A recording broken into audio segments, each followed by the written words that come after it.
solutions to problems engulfing us today.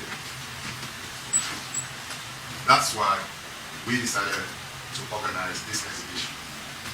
And the organization that is putting this exhibition together is the 21st Century African Youth Movement. What the 21st Century African Youth Movement aspires to be is to bring together the youth of Africa and youth of Africa descends in the diaspora, and to also mobilize all other young people. And when we talk about young people, we mean a state of mind, to work together so that we can address the common problems that are facing us as human beings, and also become strong advocates for a culture of peace, not only in Africa, but everywhere. Because the problems that are happening today in different countries are affecting us everywhere that we are living today. So we want to become leaders in the propagation of a culture of peace in Africa and in the world. That is what we aspire to do. And we do this by creating a global learning and sharing endeavor.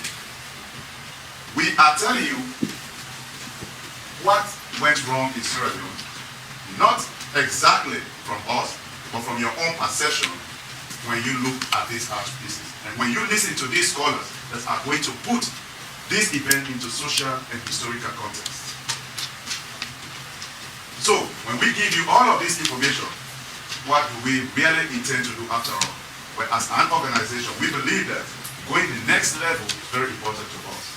We have just acquired 50 acres of land in Sierra Leone, where we are going to establish an international learning and sharing center, so that we can provide supplementary educational opportunities to young people in Sierra Leone. We believe the government has a responsibility to provide education to its citizens, but we can come in to supplement that provision, because we want to make sure that the citizens of Sierra Leone can live beyond the present crisis, and we have a human responsibility to do that. So today, we are inviting you here so we can hear the presenters tell us why, what, and how. And through all of this, we will gather enough knowledge to be able to move on to the next level. And we want you to be partners with us in moving on to the next level, because we need you as people. We need the human resource. We need your ideas. We need your talents to galvanize us, to give us the strength, to give us the ability to move on with our vision. We want your support. Intellectually, morally, socially, financially, we want your support. And whatever means you can use to make sure you give us this support, please do so. That is what we ask for. And that is why we are here to discuss and look at this artwork and reflect on contemporary history. Thank you very much, and I hope you all have a greater understanding of what we are doing, and hopefully we can come out of this refined in our thoughts, in our belief, and in our desires to be people. I'm Daniel Kunene. I'm a professor in the Department of African Languages and Literature here at the University of Wisconsin. It is my honor and pleasure to introduce the speakers in this panel today. I will read names. I understand that at least two people who were supposed to be here are not, a variety of reasons. But we do have Dr. Matthew Christensen, and we have of course, Professor Bruno Constantino from UCLA, and Professor Akin Oyitade. Akin Oyitade. All right, okay. Akin Oyitade from the School of Oriental and African Studies at the University of London. I had prepared rather elaborate remarks about what they're going to present. Of course, they're going to present it. But I think since we're starting this late, I will not engage in trying to tell you what they're going to tell you anyway. But I do want to say that one thing that is very impressive about the presentations of this panel is how each one focuses on some means of artistic communication as a response to difficult situations that are created politically and so on and so forth. In other words, how people speak from the heart about what they have experienced and share that with us through art, painting, through myth, trickster through language, just language. How language people adapt language to new situations. As a matter of fact, I would like really to know to what extent, maybe as you present, each one of you, to what extent the aim of these changes in modes of communication might be simply because they're forced on the people by the new circumstances, or that in fact the people are using them as ways of avoiding being sort of caught in the act. In other words, of making those who might punish them for their new awareness, their new consciousness, not know or find it difficult to know what it is that they're saying. I was really rather depressed, for example, in the language thing about amputations and things like that. And I don't want to say because the presenters are going to say, but that's about all that I would like to say. So I'm going to ask, first of all, Dr. Matthew Christensen. And Dr. Matthew Christensen teaches at the SUNY. Tell me. Stony Brook. Stony Brook, yeah, in Stony Brook, yeah. And that's where he comes from. And his presentation is Slave Rebellions, Past, Rebel, War, Present, Historical Representation during Sierra Leone's Civil War. While we're talking civil, I'd like to begin simply by thanking the organizers for inviting me here today. It's a real honor and privilege and a real pleasure to be able to participate with such a distinguished group of scholars and activists and artists and writers to deal with such a difficult but clearly important topic such as this on the issues of cultural representation and the violence of Sierra Leone. So I just wanted to thank them for that. My discussion today is on visual art, but not the visual art that we'll be seeing in the gallery later. Instead, I'm looking largely at paintings that were done in the public arena in 1993, during the early years of the Civil War in Sierra Leone. And if you'll remember, you may be familiar either through some of the publications that have come out from Sierra Leone, and Paul Richards' book, Fighting for the Rainforest. He addresses this particular period of artwork in his book. But in 1993, beginning in January, about 6-7 months after the military coup led by Valentin Strasser in the NDRC, young men, primarily undereducated and underemployed, led this massive public arts campaign in which they covered vast swaths of the public walls of Freetown and Bo and some of the other major cities in the country with really incredible murals and a series of portraits that depicted figures from the Sierra Leone past, from the larger Pan-African political imaginary, as well as individuals and figures from the global popular culture which captured these young men's imagination. And the painting movement was remarkable for a lot of different reasons. I can't get into all of it here, but it was a particularly, I think, vibrant moment where we have a lot of young men who, for the most part, would be the ones who would most likely be conscripted into the war that was at that point really just sort of getting its legs, so to speak. I mean, the RUF made its first major incursion into the diamond mining region just in the couple months past. And, but nevertheless, there's this moment where these young men, who'd largely been marginalized from politics in the years past, who were really taking this moment to imagine a more utopian future for the country. And it's really taking this period of optimism and trying to formulate some new vision of the Sierra Leone nation state that could get out of, could move beyond the years of the corrupt APC regime under Joseph Momo and Chaka Stevens, as well as to move beyond Foday Sanko's guerrilla movement.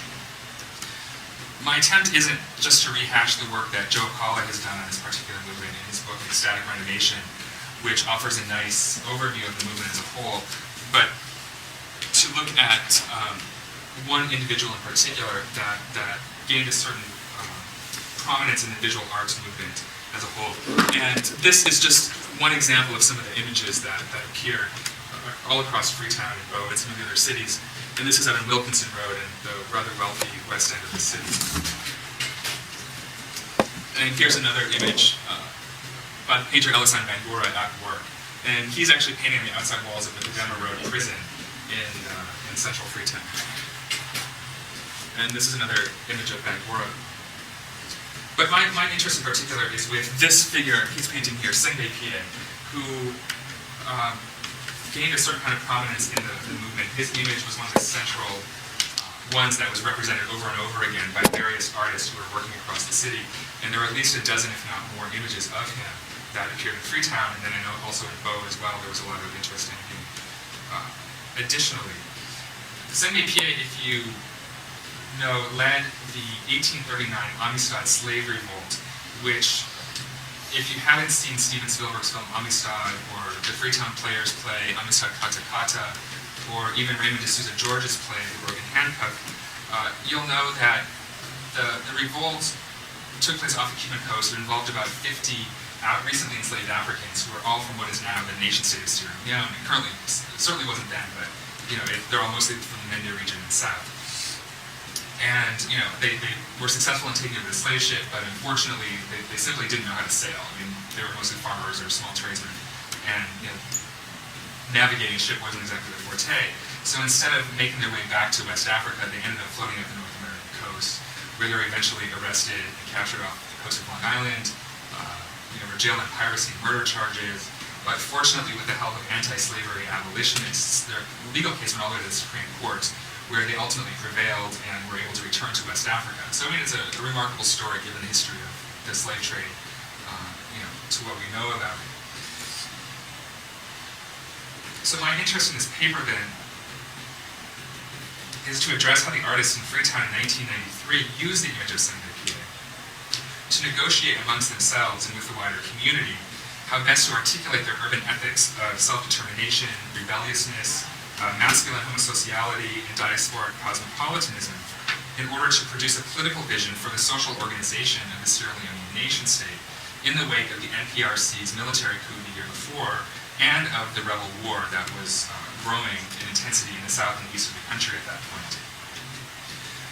Sengbe Pie's preeminence in the panoply of heroes that emerged points to how the artist's mind collected memory to give meaningful historical narrative structures to contemporary practices of violence.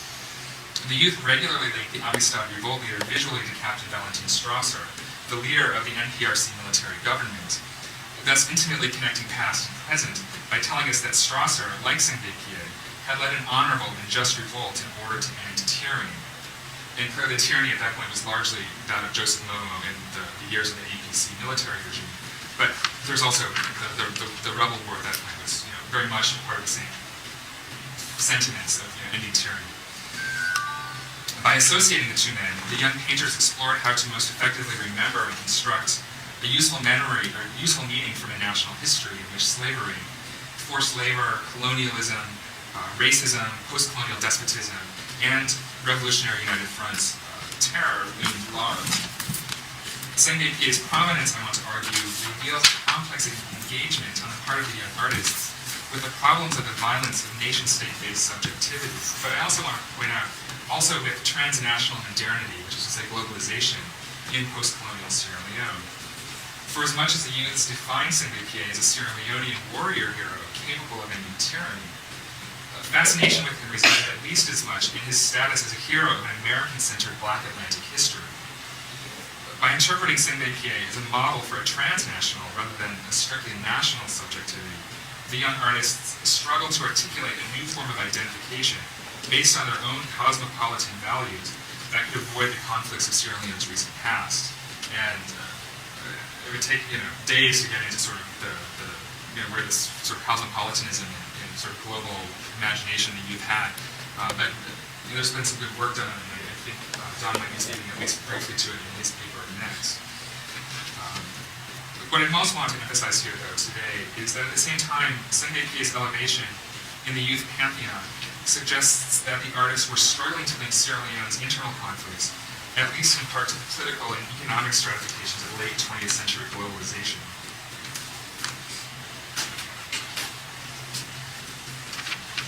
With this next slide, let me show you one example of how the artist, at least one artist, worked through some of the issues around transnationalism and globalization in the context of Sierra Leone during the early 1990s. The artist of this portrait, Josie Lahai, painted as a member of the Savage Square Youths Organization, deep in Freetown's densely populated and impoverished East End. His images are on the Bishop Johnson School, is that right?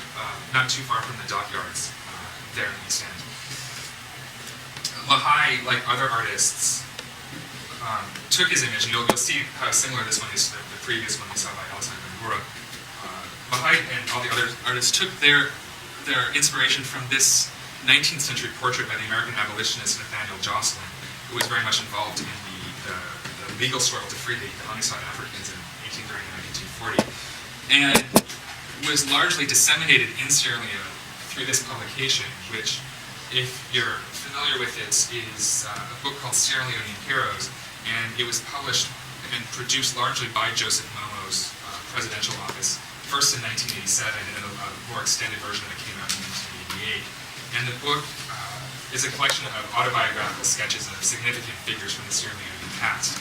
And despite the relatively small circulation of the book, and I'm not sure if there were even 15,000 copies printed, the image in particular took on a life of its own, and gained a certain kind of iconic status in Sierra Leone during the 1980s, and bolstered in part by Charlie Hafner's very popular play Amistad Kata Kata. And for lots of reasons, the iconography of it gains a certain kind of importance when we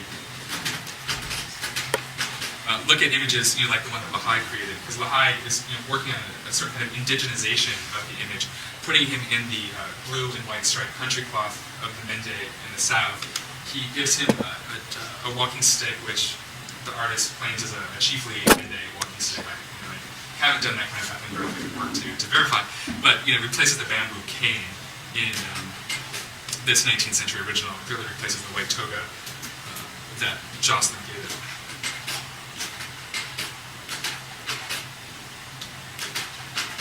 Trying to figure out what I'm going to do.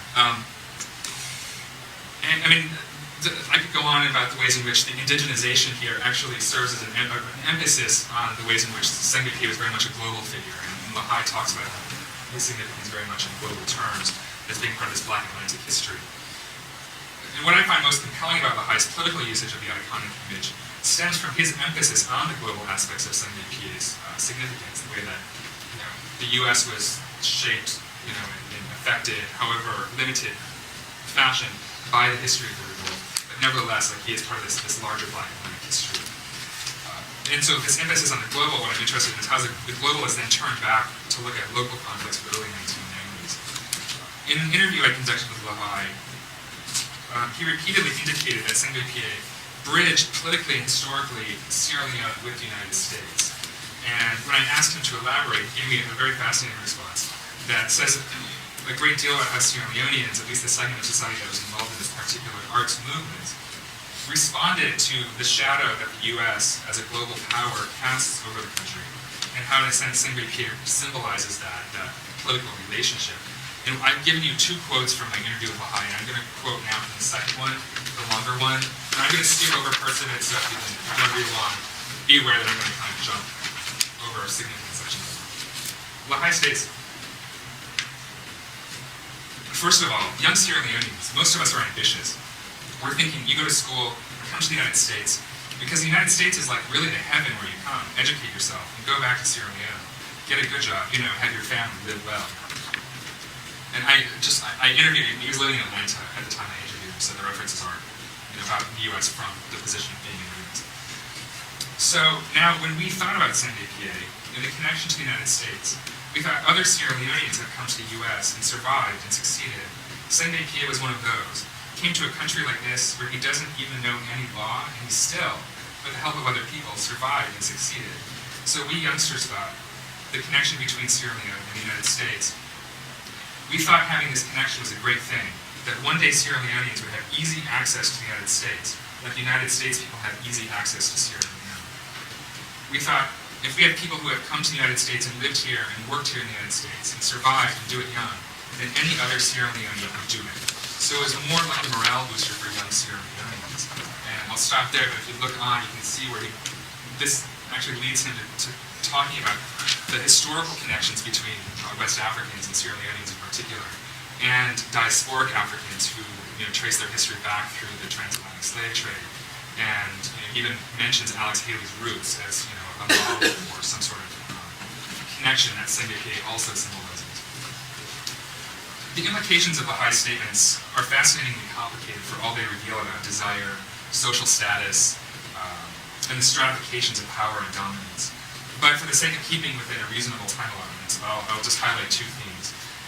First, Baha'is reference to the U.S. as the privileged location for education and status achievement underscores how Sengbei symbolizes for him the worldly and cosmopolitan subjectivities valued by the youth, and there are points that I didn't quote on the connections, like the roots-like connections. That Baha'i identifies the U.S. as the privileged site for attaining worldliness, though, clearly raises troubling questions about global power hierarchies. And this gets us to the second theme, namely how Sengbei signifies the possibility of successfully resisting American assertions of regional and racial dominance. The Baha'is' repeated insistence that success in the U.S. amounts to survival belies his description of the country as a heaven for Sierra Leoneans. Likewise, his reference to the limited access that Sierra Leoneans have to entering the U.S. in opposition to Americans' relatively easy access to Sierra Leone underscores his recognition of the relations of dominance that disadvantage Africans politically and economically and on the global terrain.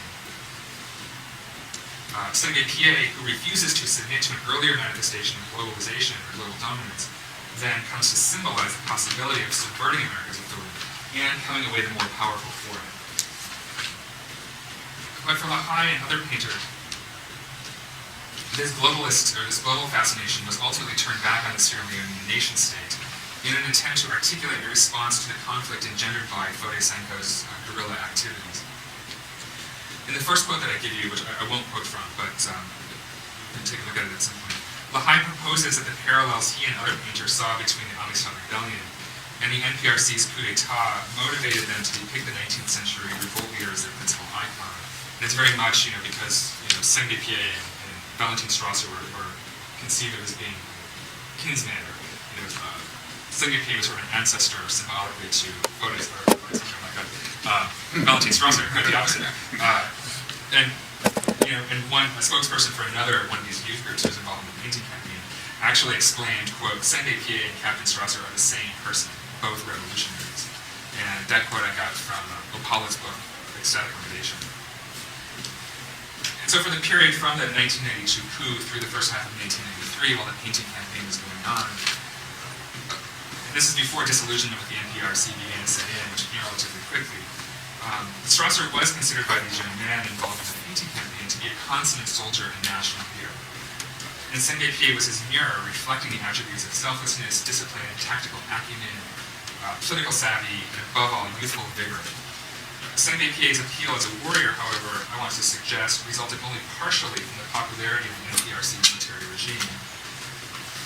Because Sengbei's decisive armed response against his Spanish enslavers in 1839 offered a model of resistance to a country embroiled in a violent conflict with Foday Sankoh's guerrilla forces.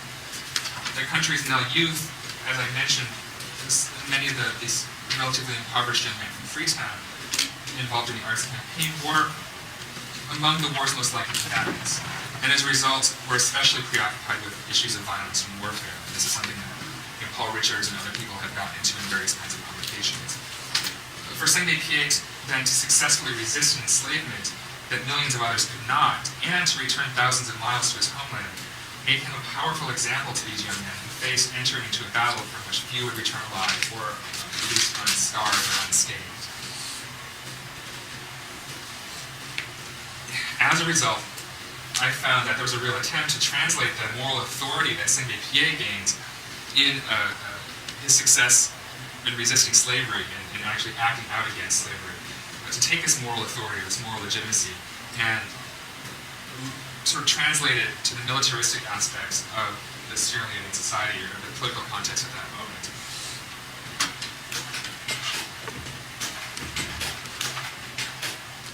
And this is something I want to talk about with this final image. A painting under the name Dego, Amadou Tarawali, who I believe there's some paintings from him in today's or the gallery exhibit going on right now. He was also very active in this arts campaign, and this is one of his paintings. Painting on the name Daegul, Tarawali explores the combat implications of Senbei Pie's warrior heroism in fascinating ways to address explicitly the government's war against the RUF-SL's civil insurgency. On Jones Street, in the western middle-class reaches of central Freetown, Daegul places Senbei Pie in the blue striped cloth of his Mende ethnic group, much like the Lai did in the image we saw earlier, but replaces the bamboo cane in the 19th century original with a spear. It's significant, and there's clearly more of a, spear, certain emphasis on a kind of violence here, or at least militarism. And along the left side of the portrait, as you can't really see here in this image, it's not showing up particularly well. Daegul orders his work with the green, white, and blue stripes of the Sierra Leone flag, lest we forget the national implications of his work. Right, as we can see, he includes the names and flags of the 5 member nations of the ECOMOG peacekeeping force that was based in Sierra Leone at the time, fighting mostly in neighboring Liberia against Charles Taylor's incursions or attempt to take over Liberia. The flags form an X shape with Sierra Leone's at the center, wrapped in an improvised ECOMOG banner, which I think is a very provocative comment on Sierra Leone's place in the broader regional and one might even say global terrain. Clearly there's an element of protection. Sierra Leone is being almost being protected by the other countries, but at the same time it suggests Sierra Leone's centrality to the stability of the region.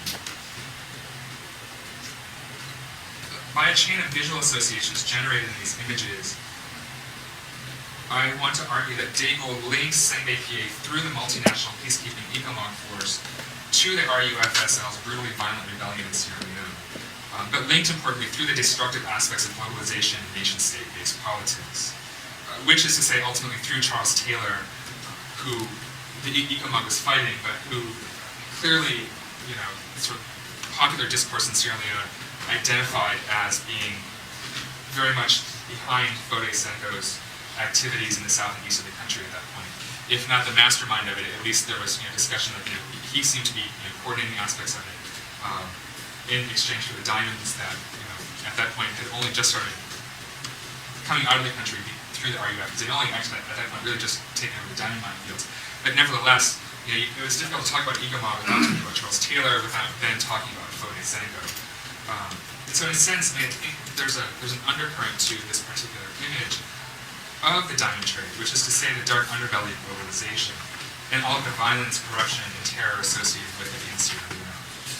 With the spear that Daegul places in Senbei Pie's hands then, one might interpret Senbei Pie in this painting as a moral authority and guiding spirit for those young Sierra Leoneans, taking up weapons of their own against Foday Senghor's, you might say, morally corrupt, even enslaving and despotic campaign of terror. The Amistad revolt leaders' fight for freedom against enslavement morphs into the Sierra Leonean people's contemporary fight against servitude to a tyrannical overlord. And in conclusion, then, I would say then that Senbei Pie's combat narrative thus serves to give meaning and shape to contemporary military action, at least in this particular image. And I never really prepared a conclusion for this talk, hoping that one would come to me. And I still don't really have a conclusion, but I will finish with Daegul's image here. And just to sort of reiterate that in these early years of the war, 1993, we're looking at about 2.5 years, or 2 years after the war has really started, there was a tremendous sense of optimism, and there really was sort of a utopian sort of fervor, at least among these young men, that I think it's easy to forget now after the intervening 10 years have passed, and we see the kind of images in the paintings in the gallery here today. I think it's worth remembering that many of these young men who have in many ways been very much demonized and vilified in Sierra Leone, and certainly in the international press, Life magazine, Time magazine, that they're very actively attempting to shape an alternative future. And I think that's what's so interesting in mining the past and looking to their history to do so. So with that, I will conclude. Thank you very much for your attention.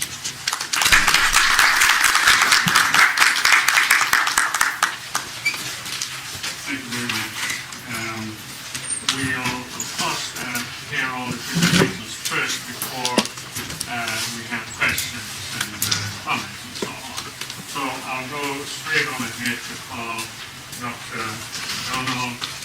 Cosentino. Professor Cosentino currently teaches at UCLA in Los Angeles. He has indicated a little bit of his background in the memos that were going out to us announcing this conference, but I should mention that in fact he studied here at the University of Wisconsin-Madison, and I'm sure part of that will come up in his presentation. He is going to analyze the narratives of Trickster in Mende Myths, and the Trickster, he says, prefigured the antagonists of the Civil War that followed. He will concentrate on attitudes of the audience to what they did, the Trickster. That's Dr. Cosentino. Thank you.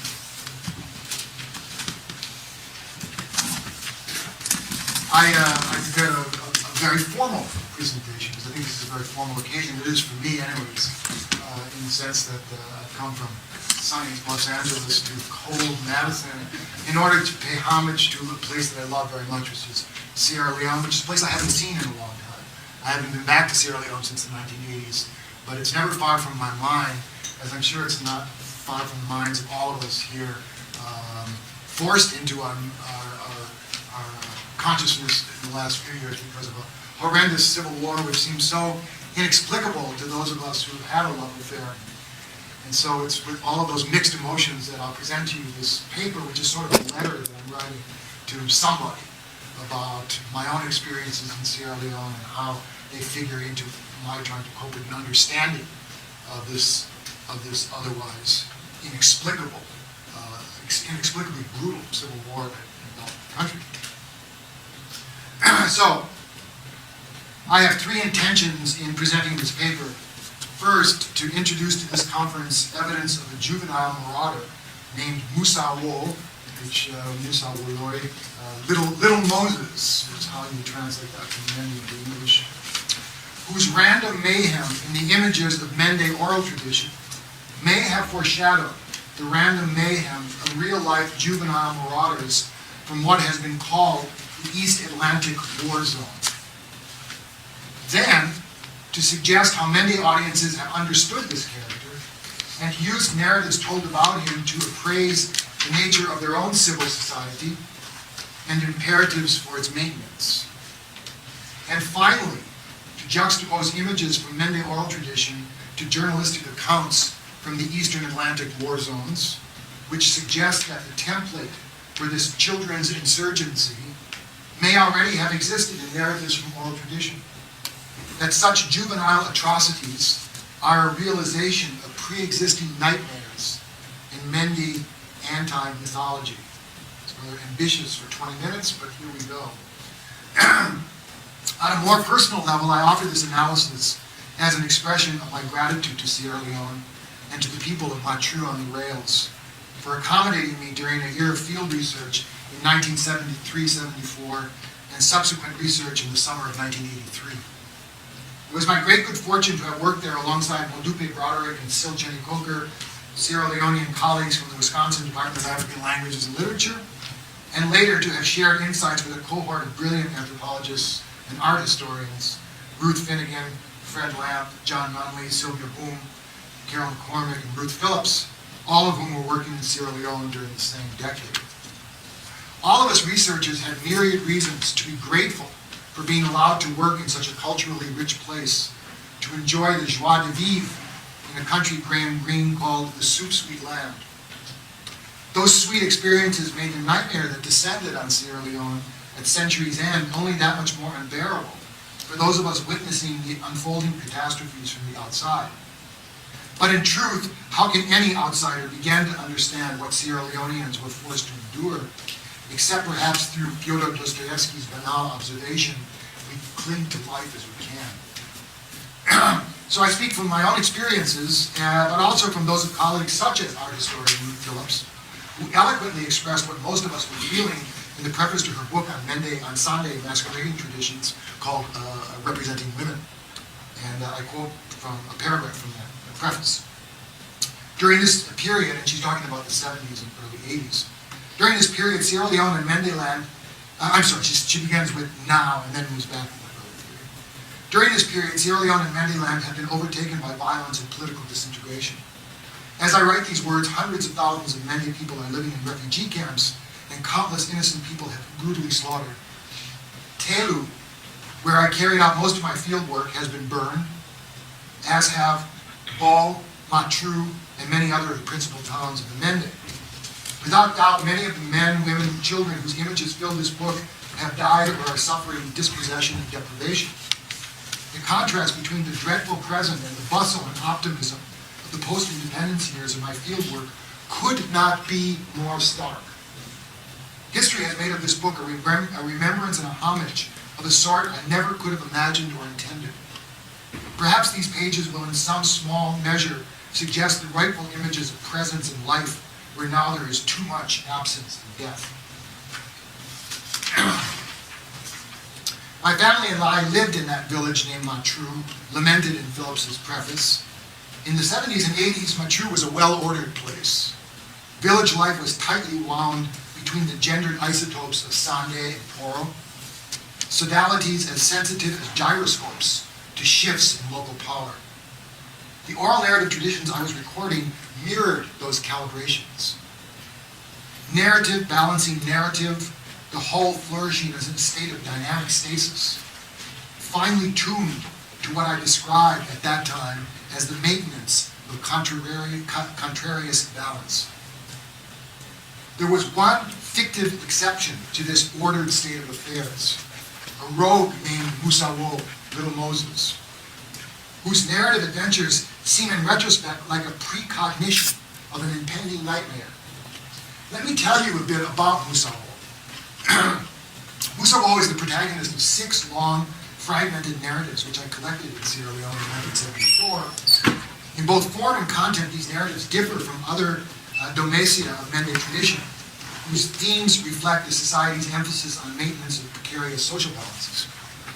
In plot and structure, Musawo narratives are analogous to the other long, elaborate compositions about the achievements and events in the careers of such African epic royals as Mwindo of the Banyanga, or Liongo of the Swahili, or Sunjata of the Mande. However, while those epic heroes morph from abused and willful miscreants into beneficent rulers, Musawo begins his narrative career as an enfant terrible and descends to the level of a relentless and obscene monster. There is a dreadful, contrarious quality to his stories, as if, while smiling at the antics of Home Alone, we were yanked suddenly into the grossest reels of Rambo First Blood. Musawo is born parthenogenically, either from his mother's thumb or knee, the unwanted son of a hold-fast chief and his disowned wife. He is reputed to travel with a magic turtle whose farts revivify the dead. He knows the language of animals and is under their totemic patronage. His early exploits, such as avenging his mother's wrongs, building her a house in just one day, making the Hajj with her blessing, and obtaining talisman in Arabia, connect him to Islamic traditions, particularly those associated with the Mande hero Sunjata. But the similarity with the epic heroes ends there. For Sunjata creates and sustains a great empire, and Musawo destroys the very institutions of office and state. A list of his crimes reads like the police blotter of a genocidal maniac. Culling a criminal record from the 6 variants I recorded, Musawo stands accused of fratricide, patricide, genocide, mutilation, mayhem, incitement to murder, criminal fraud, and political destabilization.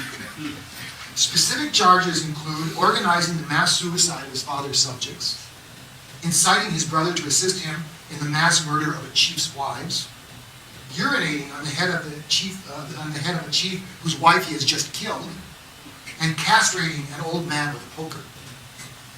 The list might be extended, but it would proceed in the same vein. Acts of mayhem and murder blur like multiple fornications.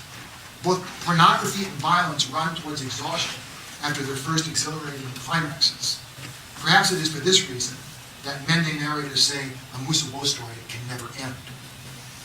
The mystery of the Musawo narrative complex lies in the disjunction between the hopes he raises as a rebellious youth and the appalling results of his unrestrained actions. No narrator captured the juxtaposition of social rebellion and mayhem better than Mama Ngembe, a senior woman from the town of Ujemu on the Liberian border, whose version of Musawo I recorded in May 1974. This is how she evoked the abrupt transition of Musawo from rebel to monster. Quote, "There they are now, the child and his father. They are going about as intimates. Then something came into his heart, and he said he wasn't going to stay there. So he went out into the world." In Mama Ngembe's first set of images, Musawo uses his miraculous farting turtle to reestablish a political and social order broken by the unjust treatment of his mother. I must say, because nobody is laughing at the term farting turtle, that Mende humor is incredibly ribald. It's very Rebel-Asian. And the tradition is full of images like this. And Mendes has the most wonderful sense of humor. And they're just rolling in the aisles with laughter when things like this are brought up. Because of a farting turtle. So the idea is you put the turtle next to a dead person's nose and it farts into the nose and the person wakes up. It's alive. Now, I think Rabelais would have loved it. I certainly loved it, you know. I don't tend to be somber about it. Nor do the Mende, I should say. Wonderful thing. So, Musawo uses his miraculous farting turtle to reestablish a political and social order broken by the unjust treatment of his mother, which of course is a theme we all know about. We don't call the Oedipus complex an Oedipus complex, except that Oedipus is in fact an epic hero like all the rest of them, who has a great deal of affection for his mother and a great deal of antipathy towards his father. Ditto for Mende and anyplace else. So Musawo barters the turtle's miraculous farts for half a kingdom, which he then gives to his sister. And so freeing himself, he continues down the road, duping villagers into killing the chief's cows, and then reporting the slaughter to the chief who orders their banishment. Having depopulated the countryside, Musawo dupes the chief into murdering his new bride. He then reports the murder to the royal in-laws who chase the chief from his throne. In the final image of her variant, the chiefdom is ruined. Culture has been dismantled and returned to nature. There remain neither inhabitants nor chiefs. Musawo has succeeded in creating the sort of ground zero that marks his intrusion into society and into blazing a trail for the child marauders of the RUF who would follow this little prince into social reality. There is no analog to Musawo in Mende oral tradition, but he does relate to that most extreme category of social rebel Eric Hobsbawm calls the Avenger, one who murders, rapes, and smashes anything that constrains him. Hobsbawm describes the popular appeal of the Avenger, and I quote, "Thus in the romances of the oppressed, to assert power, any power, is itself a triumph. Killing and torture is the most primitive and personal assertion of ultimate power. And the weaker the rebel feels himself to be at bottom, the greater we may suppose the temptation to assert it." If Musawo as Avenger represents the obverse of Mende's social ideals as expressed in the Poro initiation rites, then what can we say of his actions which unwind the prototypical Mende chiefdom? Do his crimes not represent some fictive anti-universe? A barely conceivable black hole, as fearsome and inexplicable to Mende audiences as the machinations of the alien government in faraway Freetown? Answers to these speculations may be embedded in audience response to Musawo. Stories about him evoke laughter. They are funny, horribly funny. His adventures constitute a litany of what-ifs. What if there were no Poro?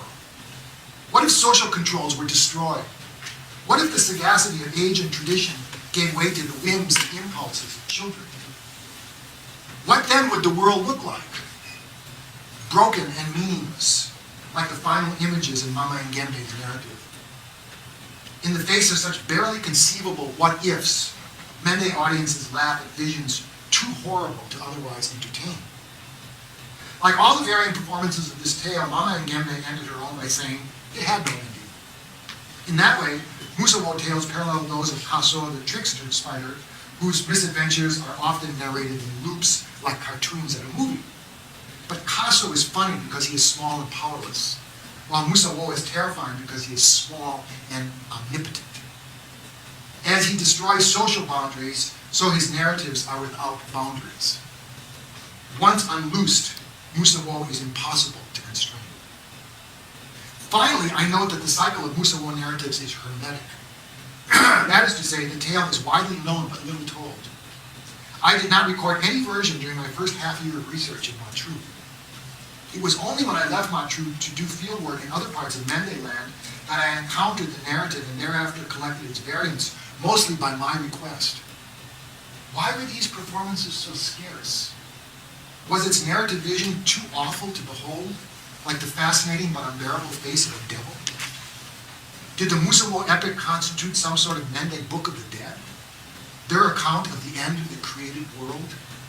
If so, then the Musawo epic truly is an anti-myth, a sacred tale of unbecoming. If so, its performance was an act of bravery, and perhaps something more, perhaps a recognition, a precognition of something changing in Matru, in Mende land, in that mythic entity that the Mende call Salon. And I remember now, Salon, Sierra Leone, was not only the name of the country, but it was the name of Freetown. So that it was all some mythic Oz. An intimation that the Musawo epic was a coming attraction for something more terrible that was unfolding or about to unfold. With these trailers from Mende oral tradition in mind, let's turn to images of child marauders clipped from journalists' accounts only a few years after the performance of Mama Ngende in Pujehun on the Sierra Leone-Liberia border. The first is Dateline Liberia, 1990, and I quote, "An atmosphere of happy horror dominated the hours as Taylor's men, dressed in looted wedding dresses and shower caps, battled with the army for the presidential mansion. The shower caps were for the rain. The wedding dresses were without explanation." Well, actually, I know more than a journalist here. They had already looted the dress shops in downtown Monrovia and had taken the wedding dresses. And, if you're a nice Bactinian, you're going to say they were acting on a kind of a carnivalesque, turning the world upside down. So what is more terrifying than a soldier carrying an AK-47 dressed in a wedding dress? It's an incredible trope. Meanwhile, Johnson's troops, wearing red berets and women's hairpieces, liberated from the wig makers, raced through the streets in hot-wired Mercedes, spraying bullets. Okay, that's Monrovia, 1990. Now let's jump ahead to a report in the New York Times dated May 5th, 1995. Hundreds of Liberians stood watching in horror today as 5 of Mr. Charles Taylor's fighters were killed. Their throats were slit and the attackers cut off the ears of one of them. Later, a boy who appeared to be about 12 years old danced nude around the bodies, waving an assault rifle above his head in a victory cheer. "Oh, it's butt naked, the civilians murmured, referring to a group of Mr. Johnson's fighters in the Lumo J faction, who have that nickname because they fight in the nude. And finally to the New York Times, Dateline Freetown, January 24th, 1999. Although mass killings have occurred elsewhere in Africa, the rebels have distinguished themselves by not killing their victims, but by mutilating them, leaving them as living symbols of terror. The rebels, pointing guns, forced Mr. Jusuf Bara and his neighbors under a mango tree. Because there was a root on where you could put your hands firmly, you recall. Then Mr. Junior took a big axe and cut your hand off instantly. Tell you to put another one. You put it. We were 50 in number. Oh, I felt so bad, he said. I felt as if I was finishing the world. My eyes were dark. My blood was pumping as if they had opened a tank, a water tank to run. Oh, I fell down. I could not see my way. What can one possibly say of such reports, except that avatars of Musawo have escaped from the narrative tradition and ravaged villages throughout the East Atlantic war zone? In fighting for the rainforest, the most credible account yet of the Civil War in Sierra Leone, Professor Paul Richards discards simple Malthusian explanations a la Robert Kaplan in Ends of the Earth for some hard historical and social rationales which might explain the peculiar nature and brutality of this civil war. And he posits 4 reasons. 1, the dissolution of the patrimonial state. 2, the spillover from the Liberian Civil War. And mind you, I've been talking about the Eastern Atlantic war zone because I think either civil war is hard to explain about the other. So Sierra Leone and Liberia merge into, I think, a single war zone. And in truth, push it to Guinea further north and now to Ivory Coast further south, and you see the extent of this war zone. 3, a disaffected rebel army of bush intellectuals and diamond prospectors led by an unemployed photographer named Fodi Sanko. And 4, and finally, the Rambo factor. It is this last factor which should catch our attention. This is the gun whose smoke links Musa Wo from Mende oral tradition to John Rambo from Planet Hollywood. Let's pay heed to Professor Richards' comments on the Rambo factor and the role of free-floating transnational imagery in creating new hero types in new circumstances. And now I quote again from Richards. Video has had a wide impact in the forested diamond districts of Sierra Leone. And Rambo, this little drama of the social exclusion of the miseducated, is often cited by young people as one of their favorite films, or the film they found most, quote, educative, unquote. The point that strikes home about Rambo is social exclusion. Ejected from town by the corrupt and comfortable forces of law and order, with only his wits for protection, Rambo is on his own in the forest. The result of social exclusion, the film seems to say, is unconstrained violence. Rebels in both Liberia and Sierra Leone were alert to the political potential of the Rambo message for young captives from the beginning. An eyewitness in Barna reported 5 generator-powered video parlors running night and day to show such material to young fighters. All factions in Liberia and Sierra Leone have routinely used Rambo First Blood and similar videos to inspire, to entertain, and perhaps to orient their young captives towards the ambush skills that are the staple fare of this kind of low-level jungle warfare. I became aware of the growing power of such imported electronic imagery during my 1983 field trip to Sierra Leone. In the 10 years since I had worked in Matru, video parlors had been set up in nearby Bo and other towns throughout the country. For a few coins down a slot in some Lebanese-owned nightclub, patrons could buy glimpses of their heroes in video performance: Michael Jackson, Jose Feliciano, Eddie Grant, Bob, Rita, and Ziggy Marley. There were more than the celebration of musical youth in these ubiquitous images. They made their appearance in juxtaposition to images of age and authority. In those days, one noted youths in t-shirts stamped with the image of Sergeant Doe, who had recently engineered the ferocious overthrow of the ancient Americo-Liberian oligarchy, and who had himself embarked on a series of public outrages reminiscent of Musa Wo. But those Doe t-shirts were worn by lorry drivers whose vehicles were painted with banners proclaiming, "We love you, Pa." Shaka Pa Stevens, the octogenarian president, was still in power then, but his regime had put the bush photographer Fodi Sanko in prison, and the chaos that would eat up Sergeant Doe like a fat grass cutter was already fermenting in the bush. Video images versus lorry inscriptions suggested the persistence of the primal struggle between patriarchal power and rebellious youth, which remains at the heart of the Musa Wo myth. 10 years later, and international musical heroes were replaced by John Rambo. As we've seen, Sly Stallone's video had become training material for a rebel army which took its inspiration from this celluloid version of the adolescent Avenger. Little Moses was refurbished with a head tie and an AK-47. With clear analogs to the anarchic Musa Wo of oral tradition, Sly Stallone's celluloid hero inspired rebellion against a despised and dying oligarchic state. But to what end? Little Moses was bound by an oral tradition which contained him with laughter, told to boys who would go off to the coral bush to become men. But who or what could contain or explain John Rambo, projected to the kidnapped armies of children in the RUF bush camps? There he floats freely, unconstrained by any known history or culture. As a signifier, he might as well have arrived from Mars, or from Planet Hollywood, where he does in fact live with Luke Skywalker and Dirty Harry. John Rambo is a Euro-American divertissement, fed like candy to jaded palates, though the recent shootings at Columbine High School indicate that not all American palates may be quite so jaded. But John Rambo cannot be so easily consumed in Sierra Leone, where audiences ripped from traditional social structures have exchanged autochthonous images from oral tradition for video phantasms from unknown employee. Little Moses they could make and unmake, but Rambo has materialized in whole cloth on tightly restricted windows to the world.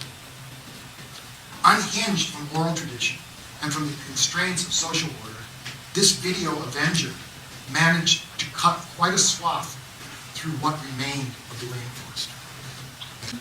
I said I want to thank the organizers of this conference for making it possible for me to be here.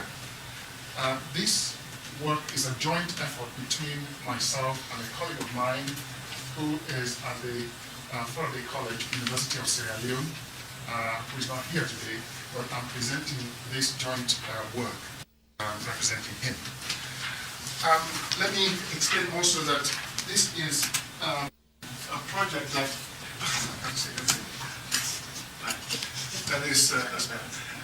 is coming from a bigger project, which we call Lexical Revolution, the language of conflict and violence in Sierra Leone. This is a British Council and DFID project. DFID is the Department for International Development. That's the organization that is funding this project.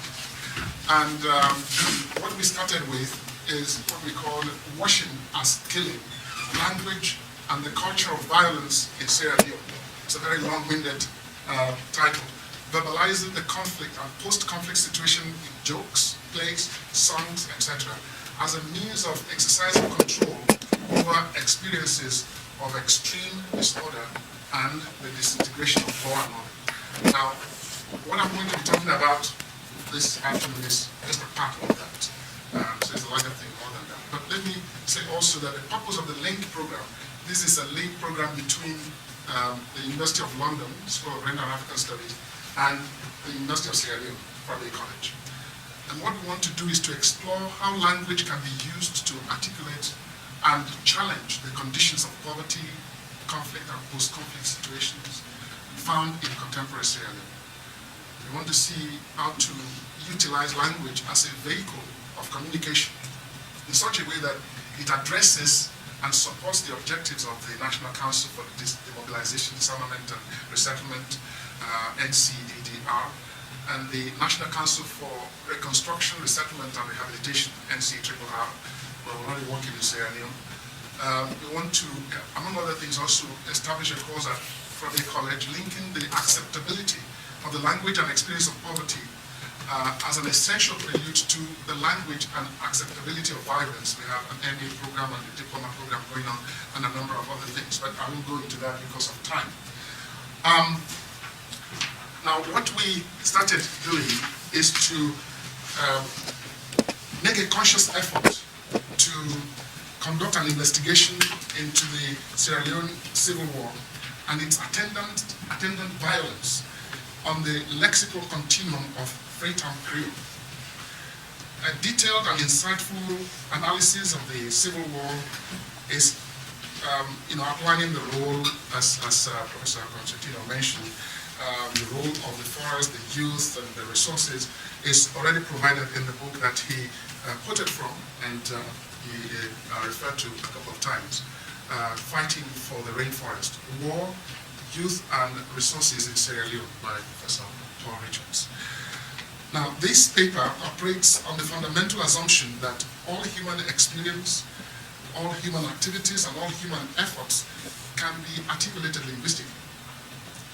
It is with this conviction that we report to language to examine the impact of the years of civil war on the Creole lexicon, so as to be able to examine, to determine and evaluate not just the linguistic damage, but also the nature of the attendant human assault and the level and implications of the language so inflicted. Language is particularly sensitive to all forms of upheaval within human experience and very impressionistic to sociocultural and other dynamic signals in human communities. Since every human activity can be articulated linguistically, the way forward in a crisis of this dimension, the dimension experienced in Sierra Leone, brought about by the Civil War, can be best initially plotted linguistically, since the tales of the horror and pain and the torture and persecution can be reenacted in the language of the times, through which also ideals and philosophies can be revisited, can be re-evaluated, and can be regulated. Next, we go into Sierra Leone and geographical data and so on, which I don't think I want to bother you about, but I will just quickly move on to the language situation in Sierra Leone, because we're dealing with issues of language. Sierra Leone is a multilingual country with very clear manifestations of linguistic diglossia. This must be seen within the context where English has enjoyed an established status as the language of education and a language of choice, especially so in crucial public and formal engagements. The picture is complicated by the existence of 20 other indigenous Sierra Leonean languages being used at different times at least by anyone that is first language native indigenous speakers. Notwithstanding, English has enjoyed considerable linguistic sway for a very long time. The linguistic spectrum in Sierra Leone is cluttered with languages that enjoy various degrees of popularity. The country is witnessing a gradual extinction of its spoken languages, some of which are Galinas, Gola, Local. However, no less than 16 languages can still be identified, and these include Creole, Mende, Temne. Let me get something out for you so that you can actually see what I'm talking about.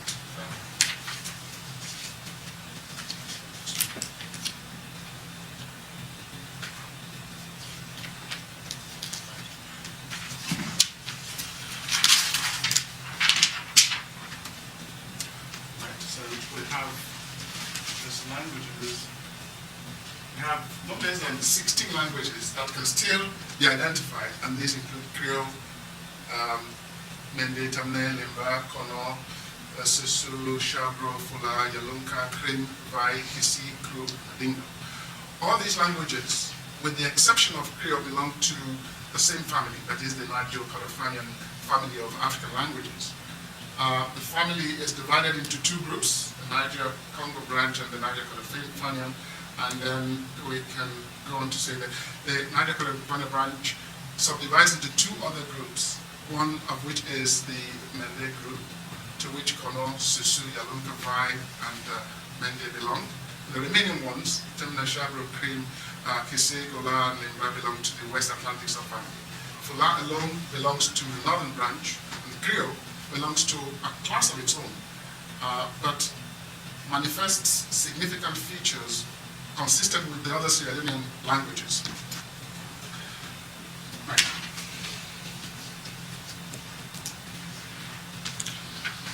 The next question we address is why we chose Creole as opposed to any other of the Sierra Leonean languages.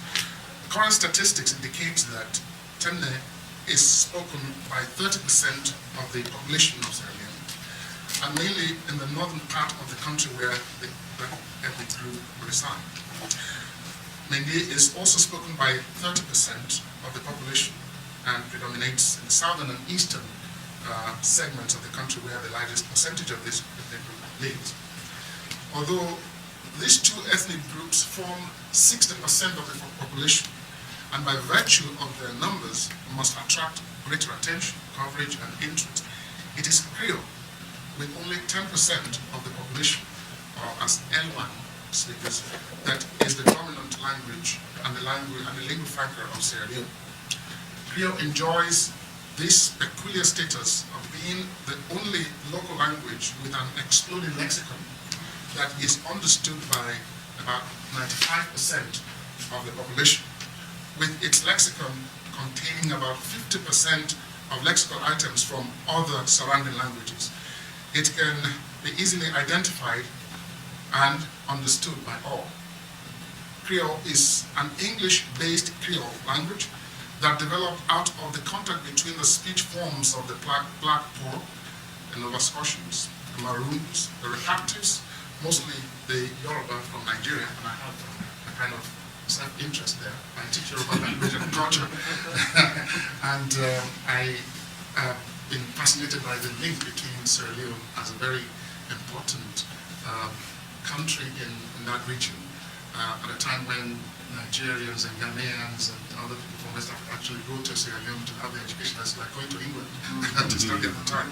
So I was really interested in tracing that as well.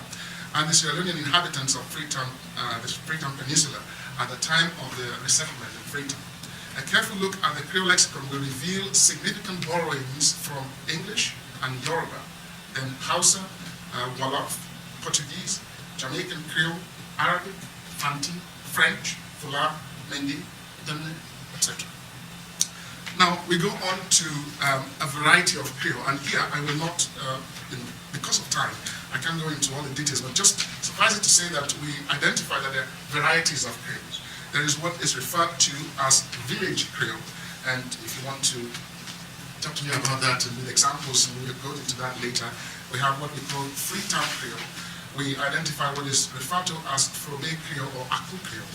We also identify what is called provincial Creole and what is known as educated Creole. There is what is known as Sopit Creole. Now, with slight variations of different kinds of pronunciation, people who are Sierra Leoneans here know what I'm talking about, but we don't have time to go into all that. Now, the next thing is to go into methodology. What we did have, we collected our data and how we come to what we're doing. Linguistic change is a fascinating phenomenon that must be acknowledged by a significant portion of the N1 community, that is those who speak that language as an indigenous language, for it to be worthy of any consideration. Although it was clear to the entire Freetown community that a significant change was taking place in the use of Creole, it was necessary to determine this fact by scientifically, by a scientific method. That is, you actually collect data, don't assume that this is happening. And so to ensure that such changes were distinctly noticed by all, and that the semantic value was consistent in the majority of instances and generally acknowledged to have the agreed value. With this in mind, a scientific study was embarked upon to examine and evaluate the perception of a cross-section of the community so as to establish certain details crucial to the central objectives. It was hoped that an exercise of this nature will ensure the identification of most commonly used lexical items within the period under review, the determination of their generalized meaning during this period, a categorization of the lexical items so identified, and a determination of the genesis of the identified lexical item and the pattern of change that they've undergone. The research was done through the use of questionnaires designed to investigate into the language and the culture of violence in Sierra Leone. The main purpose of the research was to examine the impact of the Civil War and its attendant violence on the Creole lexicon. It was noted that even though new words were not created in every instance involving the articulation of violence and other forms of brutality, transgression and human violation and so on, existing lexical items were manipulated to express such notions linguistically.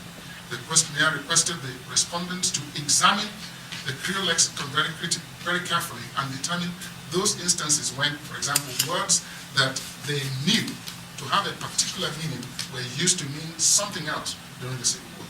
2, new words were introduced into the language to express notions of violence, horror, terror, with the intention to induce fear or to intimidate. 3, words that they knew very well or even did not know at all, but were used to verbalize the notions, ideals, and tensions of the rebels and their allies. The questionnaires further required them to determine the original meaning of each word and illustrate its normal use in a sentence. And finally, to determine its new meaning, its context of usage, and its new use in a sentence. The questionnaire were distributed to different categories of people, both within and without the university, Linguists and non-linguists alike were identified to ensure a balanced treatment of subjects. And then what follows are the outcome of the research. Now, about the data now, a list of data from which the analysis below derived is provided in the appendix. Well, let's assume that I'm submitting this paper for publication, so we'll have an appendix which contains the list of the items, but I'm going to show you some of them here. It is possible for us to analyze, it is not possible for us to analyze every single data we have collected in a paper of this length. We're restricted to 20 pages. That's why I'm saying it's not possible to have all of them analyzed there. However, we hope to publish a separate booklet, a collection of the list together with an explanation of each of the items. Work is at an advanced stage on this plan. The following is an example of some of the data collected. Now, what I'm going to do next is just to, first of all, show you the list. I think we've got a list of about 116 items. I'm just going to show you that, run through them, and then show you an analysis of a few of them, and then conclude.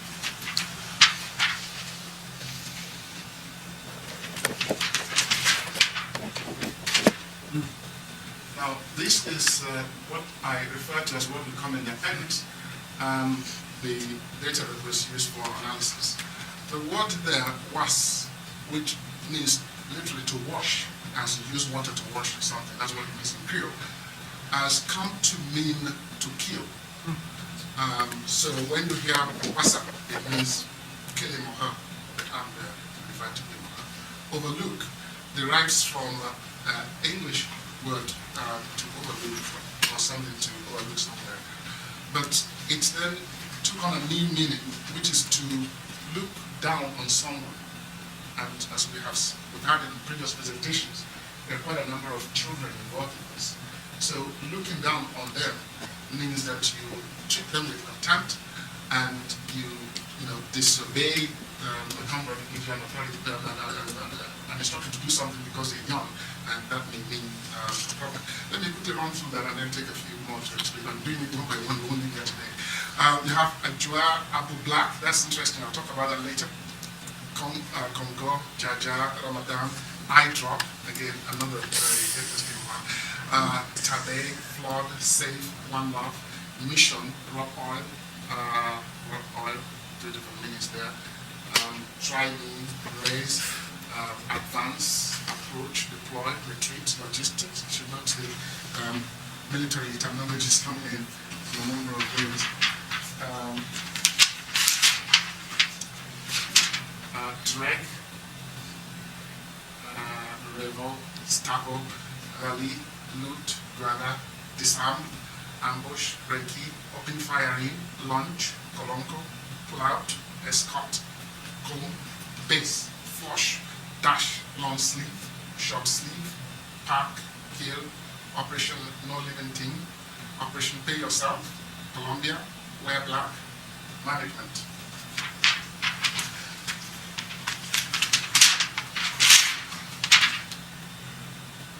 Sweep the area, Capra, Blended, Item, Kamajor, Pa Alpha, Tense, Pape, Collaborator, Cotan, Operation 6 Feet, Bonos, Awareness, Boko, Disarm, Betis, Cape, Pape, Reiki, Combatant, Raw, Mobilize, Granat, Crash, Maneuver, Cyborg.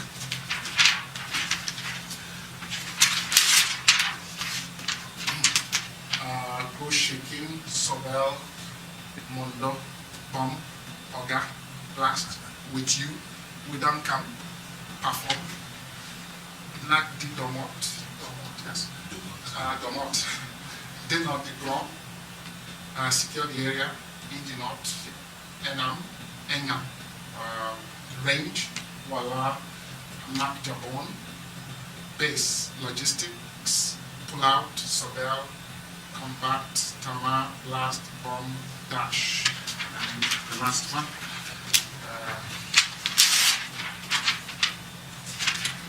Cafe, War, Folic Acid, Straight Cut, Sam, Black, Snuff, Book, Behave, Hosting, Morale, Last Rush, Roughneck, play, Watch Your Neighbor, Family Mondo, Sleepless. Now, you will agree with me that to go over each of these and explain what this item used to mean in the language, the transformation that it has gone through, and what it now means in the context of the conflict will take a long time. But what we've done is to take a sample of this. As I'm talking, my colleague, Victor Fashbelu, has collected more and is actually we're going to be meeting in London on the 5th of March, which is 3 days or 4 days now. So, because we need to complete a first report of what we've done so far. So he told me through email communication there are a new number of ones that we haven't seen before coming out. Now, what I want to do next and conclude is just to show an example of one or two of this, and I will give a summary. I mentioned that there are some of them that were not words known in the language before. So let me go back to the so the word Abu Black, for example, used to be the name of a person. This is not a word that is known to mean to walk a long distance. But the information we collected was that during the crisis, there was petrol shortage. And as a result of petrol shortage, there was this man who was a chief and should be able to, whatever he says, carry weight. But instead of being on the side of the people who were suffering the petrol shortage, what he did was to say, well, before all this civilization and cars and petrol, Sierra Leoneans walk long distances and they use their food. So why don't you do that? Why are you complaining and so on? And the people were really, really angry with him, and they actually dealt with him and killed him. And his name then became associated with suffering and walking long distances. So you can say, I'm black out. I'm going to walk long distance to the. So you find words like that coming into. Is he an actual person or legendary? No, it's an actual person. It's an actual And people will know who the Oh, reference yes, is. yes. He's also the junta, actually. The AFRC junta. And you find things like eye drop. Eye drop is eye drop. But that meant plastic, melted plastic from people's eye drop. And you can see, if you look at the exhibition, I've actually sold things like that. So it's not like people making it up. These things happen. And so what we've done is to look at each of these items, looking at them from the point of view of people who use the language, what it used to be, if it existed in the language before, and what it now is. And that is what forms the bulk of the analysis. I can go on and on, but I wouldn't. Now, let me give a summary of what we found. The summary is that we classify these words into categories as we.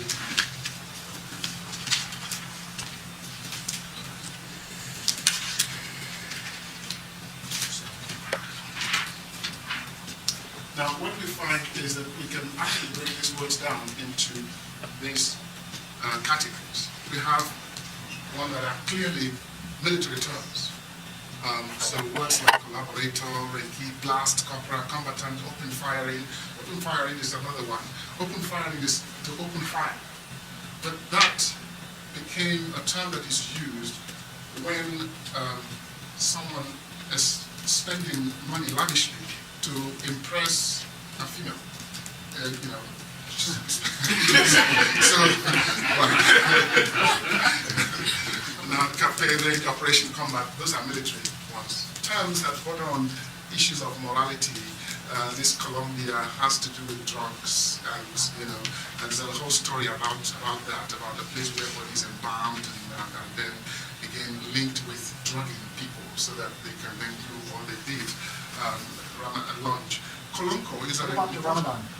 Ramadan is the Muslim fast, and then the celebration that happened after that. But the Ramadan then became a time when you descend on people and to loot them of their things, and the celebration of that that follows is what Ramadan is used in a different way. Carnival. Yes, that's right. Yes. Kolonko is a word that came to suggest, prostitutes. But that is not coming from the region, and that's interesting. This is coming from United Nations military officers from Bangladesh, and that's the word they used to refer to those prostitutes, and that's coming to the language. Drag, loot, Guana also. Guana used for young girls because, Guana is iguana. This lizard-like kind of animal with very strong tail power and so on, and how young girls live. That is very interesting. What if it were children that were making the rules and not adults? What if all of the balances that we give so much energy to maintaining were pulled away? Then, of course, what results in social chaos, in which the worst parts of what we're all capable of doing. I mean, that's the dreadful thing, is that there isn't, we like to say that these things are inhuman, and yet everything we know tells us that human beings are capable of terrible things, and that society is, not to be too malnutrition about this, but society is constructed to try to deal with that or mediate it in some way. My reason for bringing in Rambo and the effects of transnational imagery at the end of the talk was to say that this truly is inexplicable. You show Rambo, and he comes out of nowhere, and what he does has no reference to social control, so that it's a celebration of mayhem without any countervailing commentary. But I absolutely agree with you that wars. I think it's in fact evil to say that wars are inexplicable. Yeah, let me just, because my comment is exactly to your talk about the different school they go to. They go to the Rambo school. They go to the school that has everything upside down. And at the end of that, there is an initiation ritual that actually mocks the one that they would go through if they had been to the polo school. Yes. And that is giving them also all the reasons and all the all the tools, because they get the tools that make them invisible and bulletproof, exactly. And they believe in that. And so it's an exact upside down of the society that they are deprived from, that they are taken from. So I think you're exactly right, and I think that the moral vision of Mussolini is the world turned upside down. exactly. And I want to draw your attention to two of the batiks in the exhibition, because in the whole mayhem you have two masks, and two of the pictures, the mask emerging. So, and my question was, what is it doing there? Is it the counter image? Is this the image of the society as it should be? The hint to what could be the healing power here if we put those kids through the real school that they have not been to. It's a peculiar aspect of men and moral vision that they can always conceive of antitheses, in the sense that Sande, which expresses ideals of beauty, is accompanied by a mask which mocks that vision, which in fact is an ugly, broken mask, worn by a masquerader who limps and can't perform. And so the mask becomes a very powerful realization of this idea of both an ideal state and a world turned upside down. You can do that. Yeah, I have a question for each of the panelists. To you, Matthew, first. Is this symbolic of what happens in countries going through a revolutionary phase, that they identify or reach out to someone in their past and kind of try and link it to the present? Is this something that happens generally, or is it just unique to the revolution that happened this year? Well, Paul Connerton is an art historian, actually has written about revolutionary art movements and art produced during like the French Revolution and other similar massive or seemingly massive social transformations. And he says that, yes, in fact, it's very much a common occurrence. He says, despite the fact that the whole notion of revolution is to create something wholly new, there's always a process of looking back and an attempt to differentiate from the past, but that never wholly works. It's never strictly differentiation, like in the case of the young man here that I read about. There's always, some attempt to identify linkages as well in the past. So, I'm not, an expert on, say, Maoist China or the French Revolution, but from reading some of the material in the work, it does seem that it's quite a common occurrence for that sort of looking back. When I was growing up, there was a semi-mythical figure called Dogorusu, who kind of did loads of things that people didn't understand why he did it or what the aim was, but it just existed like there. It was always there. And if your mom wanted to scare you. She'd say, "I'll set dog woes on," and it just used to frighten us. But even though we didn't know what it was or what he or she or it did, and this Musa sounds like that kind of figure as well. Yes and no. The yes because of his omnipotent anarchic mayhem, but no because it's carefully said in the beginning of the story that he's the son of a chief, and that he has all kinds of insignia that actually identify him most, and I go through this in my dissertation actually, that identify him most closely with Sundiata. And you can get very speculative then and wonder if this is a Mende commentary on Mande tradition, in the sense that lots of Mande scholars talk about how Sundiata doesn't look like a hero very much on the fringes of the Mande world, just like Napoleon doesn't look like much of a hero in England. So I think that's the difference, is that there is this idea of somebody who's coming as embodiment of social order, which is to say the son of the chief, then becoming that kind of monster that you talk about. And final question to you. No. Okay. We'll come back to you, Tom. I want to ask Mr. Christensen whether, Dr. Christensen, whether other heroes are not portrayed in these drawings, for instance, by Bora. And my second question is, what happened to Senghor Pio when he got back to Sierra Leone? Historically, you mean? Well, to take the first question, Baibore was very much repeatedly depicted. I mean, they mined that Heroes book that had been published and took almost every image that was in there and recreated it. So, but Senghor Pio, I focus on him because he seems to have been one of the really key figures in the particular movement, and speaking, extensively with Josie Lahai. I mean, he just keeps coming back to Senghor Pio as he was just so incredibly important. So, I mean, that's part of my focus there. But by Bure, numerous individuals from the past were prominently featured, as were about half a dozen of the NPRC leaders. I mean, they were really probably the absolute key images in the movement. But I personally like the historical part of it, where they really came back with it. But, in terms of the historical record, he kind of disappears to a certain extent. But there is an archive of material, because a group of American missionaries accompanied the Sierra Leoneans back. They set up a base in, I forget what town it was now, and many of the Amistad Africans, as they were known, kind of revolved around that missionary base for years and years and years and years. And he had some conflicts with the missionaries and disappeared for quite some time. And the missionaries would write back to the U.S. and say, well, it's apparent that he's gone off and profited from the slave trade, or there'd be other stories that would say something quite different. And I mean, it's Ionolu Falani Osagi, who's at, I think, Penn State University now, has done some new research and tried to identify more of what happened to him. But the records are so spotty and so difficult to interpret that it's really hard to say. It does appear that later in his life, after disappearing from the mission for 10 or 20 years, he returned there and actually died and was buried at the mission station sometime later in his life. But there were horrible rumors that he got off to the Caribbean, was running a slave plantation, but a lot of it seemed to stem from, I think, the disappointment with the missionaries there in him. They felt that given his leadership qualities, that he should do more with them, for them, that he, in a sense, owed them something by not staying. There was a certain kind of resentment that appears in the letters and reports that were written back to the U.S.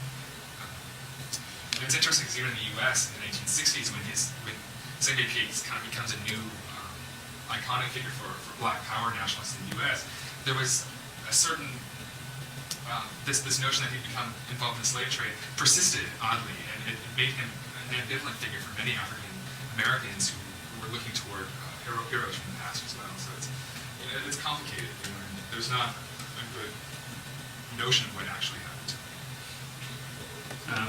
Yes, ma'am. I was going to ask you about that. I heard that Senghor Pio was in the slave trade, and originally my question was going to be about how, whether it was the story that he was a slave trader, whether it was part of imagining Senghor Pio in Sierra Leone. Because obviously you talked about the fear of disillusionment. And I was wondering if when people got disillusioned, they went back and searched for it, and sort of they talked about the stories about how he was a slave trader, even though the archives are very slim, nobody's ever actually been able to prove that. So I was actually wondering during the period of disillusionment, which is actually after what you're working at, whether people in Sierra Leone started talking about his very literal past. Not that I'm aware of. I think that whole taint of him being involved in the slave trade seems very much part of an American discourse that comes out of those missionary records that are located in the U.S. and not in Sierra Leone. And quite frankly, I'm not entirely sure what happens to them, as the war gets more intense and, as the RUF kind of drops out of the scene. And what I really like about Don's paper is, sort of, there is a shade to Rambo, at least among the soldiers, but also to Tupac Shakur, which, he emerges as really significant, iconic figure, as the 1990s progress. This American hip-hop artist, with this thug life, tattoo, you start seeing, more and more Tupac T-shirts in Freetown. So what I'm really curious about is, and it's something I haven't been able to do just given the limitations of being able to do research in Sierra Leone, is to go back and find out, well, were there sort of residual usages of Senge Pie during the later years of the war? Will he reemerge now that the society's, as an important iconic figure, as the society's trying to remake itself? And these are questions I have, and hoping to get back sometime soon and pursue some. Can I ask a basketball question or can you do that? One don't perceive there are more people. In fact, I'm one of the more people. That's why I don't want. A question for Don Cosentino. I didn't get from your paper, maybe I was distracted of your presentation, maybe it's in your paper. How far back this story goes, the Musa War story goes in tradition, if you or anybody else have been able to trace that. A comment to Matt Christensen to say that I was struck very much about the parallels you drew between Senge Pie and Strasser, because in fact, when the NPRC came, they were fighting not to change the country. They came back to it because they were disgruntled because they didn't get their pay, and they turned to revolution. But then there was this perception that the older people had failed, and so now the younger people were there, and they were saviors, and they were going to save Sierra Leone. It was a kind of extravagant interpretation of what had happened to Senge Pie, because it wasn't trying to save Sierra Leone, to do some work for this band of people. And then I want to thank Professor Akin today, because he has shown me how little I know my native language. Because if I was in a group where these slang expressions are used, I'd be totally out of my depth. And in one space of 20 minutes, I've learned more expressions of Sierra Leone than I learned in my 6 weeks when I went to write my second play. And also to say that you can add one other work about that talks about Senge Pie, and that is my own play, Gentleman, which was produced in Sierra Leone from July 13th, 11th to 13th, 2002. Let me just pick up from what you just said and go to Dr. Oitari. First of all, this is so much creativity, linguistically. How? Who? Who finds these words? Right. And let me just, so that I don't come back again. I think we have other people. Who coins the words? Are they used as words, as a secret language? Is that one of the purposes of creating them? And also, you said at the beginning, I think, of your presentation, Creole is spoken by just 10% of the population. As native speakers, as the first language. Oh, in Switzerland. Forget about that. But it's used widely in the country by 95%. So I was trying to link that to how come lingua franca. Yes, 95%. Okay, so that's Right. The first question, who speaks the language? Or who coins it? We didn't know. We just found that the words were there, but it's not. The second question is not a secret. We can hear it. The people use them and they understand them. So it's not secret. How did they come to be? Then what we then did was when we started this MA program and diploma program, we identified, especially also people of gender, because those of us who are involved, we are men. And we wouldn't probably get to some things if we don't have women who are private. So we have 2 undergraduate students in the final year who actually went and interviewed those who were disarmed and who were wearing camps with the rebels, either as adopted wives or as so, so that we can get into how these terms come into being. That project is still going on. And as I said, my colleague who is coming in 3 or 4 days' time will bring in more information on that. So we want to get into how the words are coined and how they were disseminated, how they became very popular to be used. We reckon that some of them will fizzle out within a short time, but we reckon that some will stay in lexicon for quite some time. Which one will survive, which one will die, we don't know. But one other thing that we want to do is to sensitize people to how these words come about and the effect that they can is actually, if you're talking of peace and harmony in the country, there are some of them that we need to challenge. So we're working with artists and poets and jingles and radio, so that we can achieve those things when we're still in the process. I was about to ask you that. Well, I have a question. I really liked this work you're doing. It's incredible. One of the words that really caught my attention was one love, which was sort of the slogan during the painting book in 1993 that I talked about as absolutely sort of central to this sort of utopian longing for a future, this sort of one love. And I mean, it was very much masculine, sort of brotherhood, but nevertheless, it was a language used, or was a term used for imagining this better future. And then here, I see it means chopping out 4 fingers and apparently leaving 1, Right. which is such a radically different. How that also links with the game of, is it love? When you, is it Tennis? Yes. You see, because you're just looking at different connections where, because you use that term in tennis, love, and how that corresponds to chopping 4 fingers and leaving 1. Again, we can't make the connection there, but those are the kinds of, you have an idea? No, I was thinking about Mali's One Love because at that era I was living in Sierra Leone, everybody was singing One Love, One Song, One Love. I was thinking I think that came to mind also because I was doing my second research in Sierra Leone, and Palm Island was everywhere.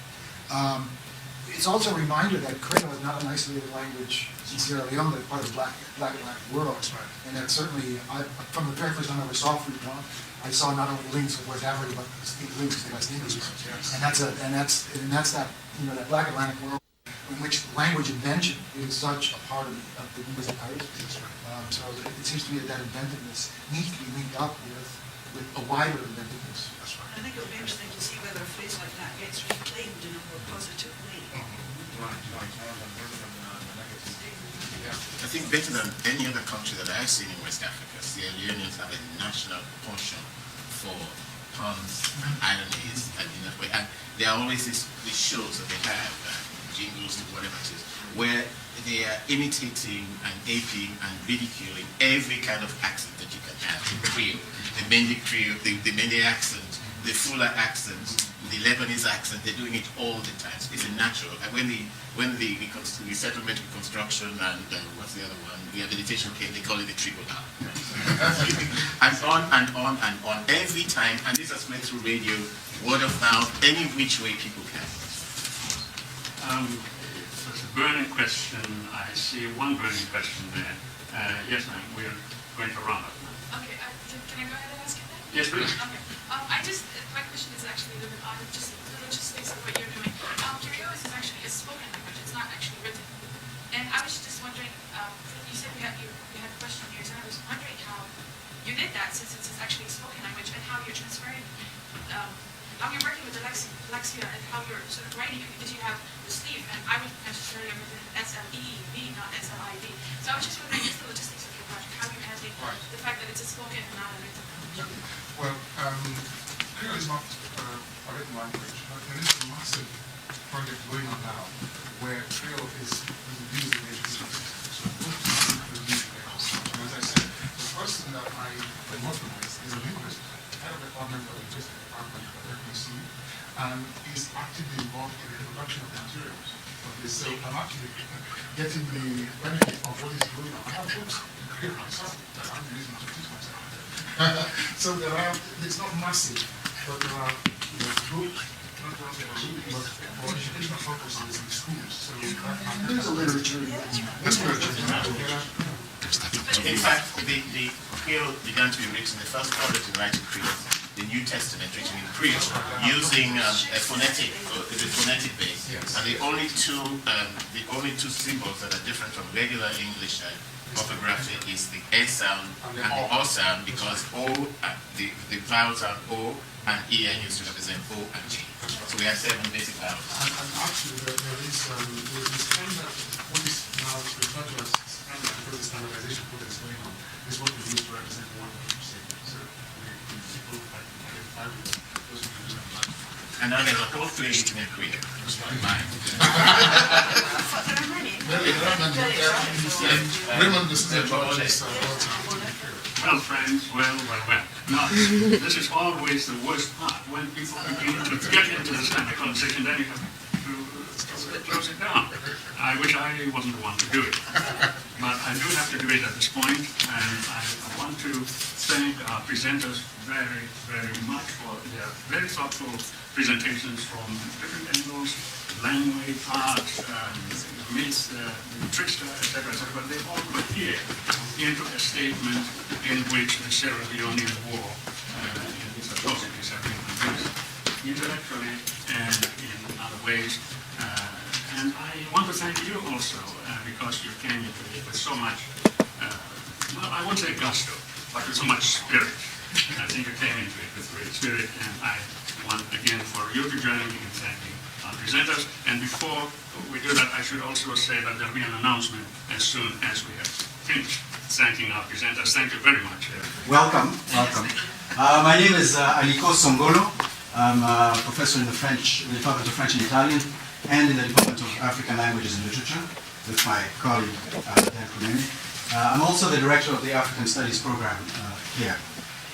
I would like to say a word of thank you to Amwasan Koroma for his vision, for his tireless efforts to bring this exhibit around which this conference is built to the American and Wisconsin public.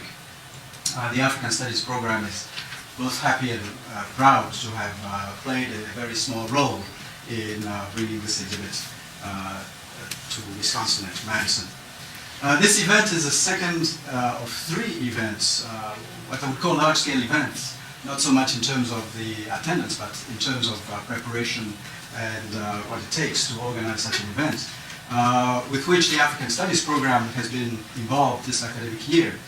The first one was a symposium which we held here on November 1st on Africa's Great Lakes region. Wisconsinites may not know where the Great Lakes of Africa are. It's in Central Africa. And that symposium was about the peace process in Central Africa. And it brought together to this campus 4 African ambassadors to the US and to the UN to, what the possibilities and impediments of peace in that region are. The last event will take place on March the 27th to the 30th, and in collaboration with the Wisconsin Film Festival, the African Studies program has invited 4 African filmmakers to participate in this major African film festival and a one-day symposium.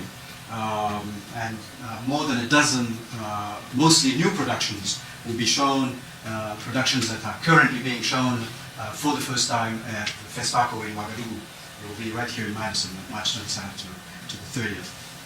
Now, this exhibit and this conference on representations of violence in Sierra Leone's civil war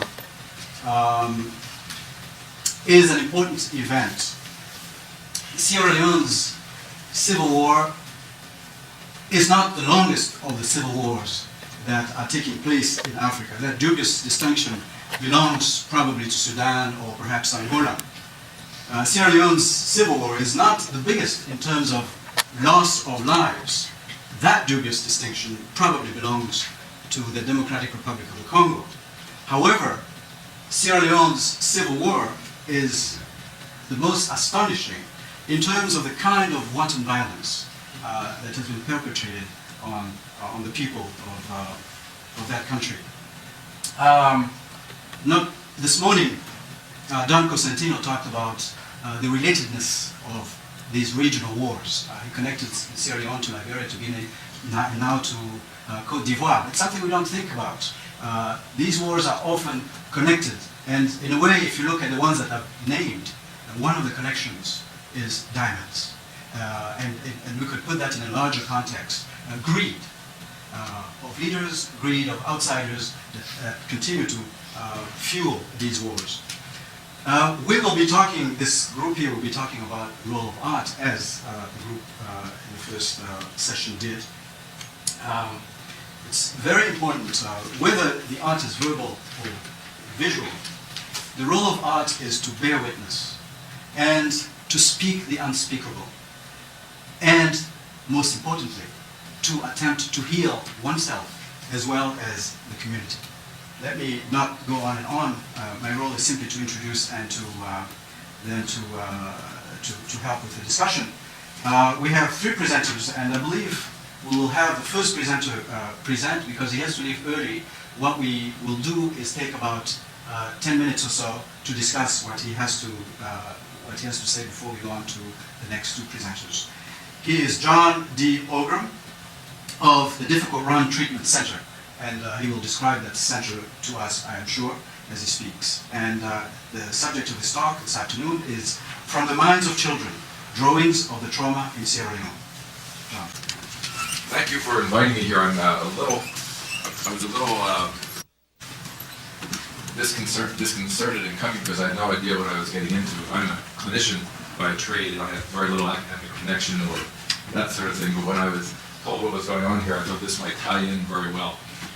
The drawings that are presented came out of a mission trip that I participated in with my church a year ago this past January. And the mission trip was to an orphanage in Bo that our church had started about 2 years previous to that. And when I found out that I would be going, I was trying to figure out what I could do as a psychiatrist within a very short period of time to try to begin understanding what's happening and how to communicate that back here and how to also help the children. So what you will see is primarily a visual presentation.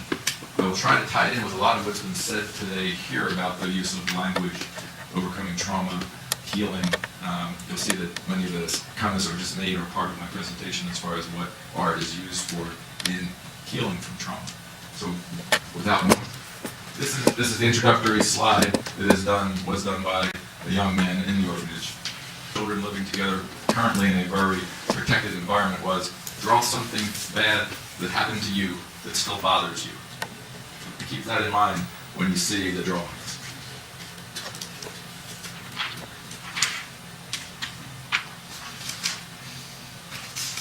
This is how we were greeted when we arrived in Sierra Leone. Particular things to pay attention to are the smiles on the children's faces. These are children, if you would talk to them, listen to them, you would have no idea what's going on inside, buried inside, unless you get very close to them. So these appear to be children who you would see on your streets.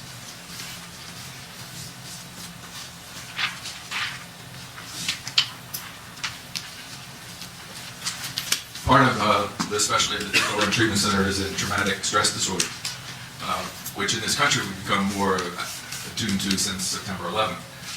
September 11th pales in comparison to the rest of the world, but it's really gotten us sensitized to paying attention to the psychological effects of trauma.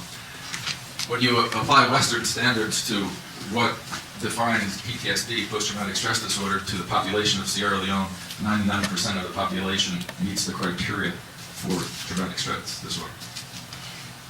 As such, the condition is normalized. And one of the things that I was struck by there were some things in the culture that we have learned through long research in this country and are only beginning to understand that help with the overcoming of trauma, and that has to do with being able to have a story to explain what has happened to you. So in storytelling cultures, there's already some ability to work with terrible things that have happened to you. And it's also a culture of extended family. Even the orphans in our orphanages have people in the surrounding city that are connected to them one way or the other. And the 20 staff that operate the orphanage all support probably 5 different families each themselves, just out of the very meager salary they made in the orphanage. The biggest thing that I was struck by, coming from a white Presbyterian background, actually, though now I'm a Methodist, was the presence of music and dance in the religious services. And we've only begun to understand in psychology in this country how important the resolution of trauma in the body is. And the ability to use music and dance in resolution of trauma is almost built in to the culture and to the religious practices. If I go to a Presbyterian service here, we don't do much clapping. We're going to take offerings and dance from one end of the church to the next. The music is very low key. So each of these things are helping, are kind of built in to help with the trauma.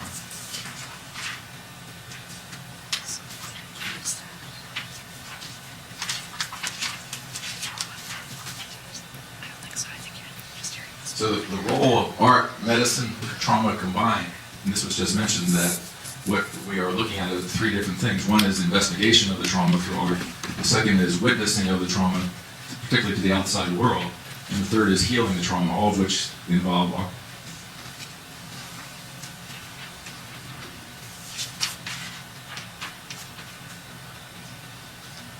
These are some of the kids that didn't make it to the orphanage, and this is a family of street children in Bow. The young lady bending over is about 11 years old, I think. She's collecting water for the breakfast for these children. They live on the street, and there are thousands of children, thousands of these families all across.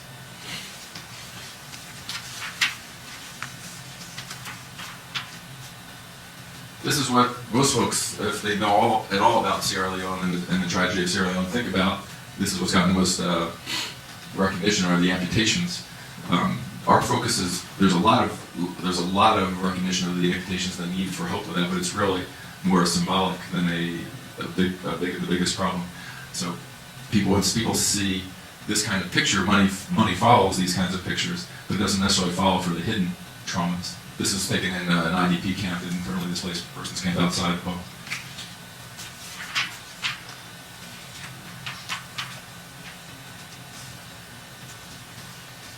This picture is drawn by a 5-year-old girl. The picture is fairly characteristic, witnessing of amputations. This one has less in the way of gunfire than some of the others. You'll see those. Are there any art therapists in the audience? There are certain characteristics that you'll see of these kinds of drawings when you look at the faces, particularly. You'll see faces that have no mouths and a lot of, so that someone spoke of the inability to express the horror. There's actually a neurophysiological reason for trauma, and I may get into that a little later, but with overwhelming psychological trauma, the speech center of the brain is paralyzed. The nameless terrors, inability to put that into a narrative state.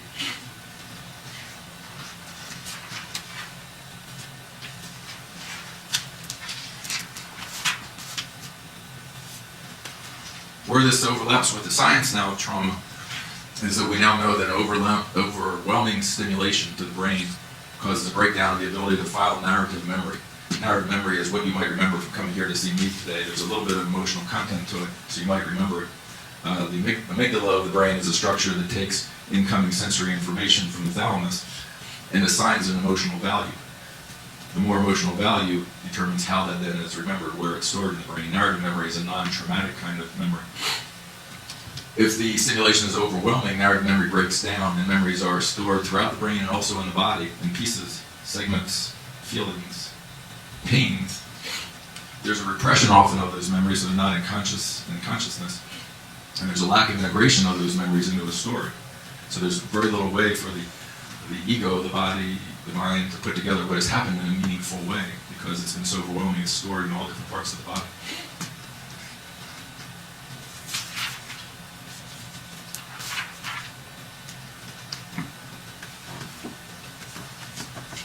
So whenever we take these pictures now, we look behind the smile.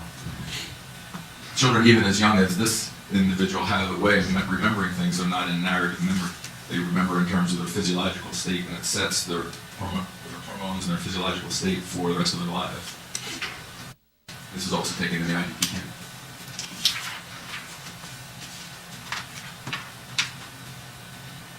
MSF, Doctors Without Borders, in, I guess, English, did a survey in Freetown in 1999. This was just after I believe, the rebel reinvasion of Freetown, where they took 265 adults and asked them what they had been exposed to.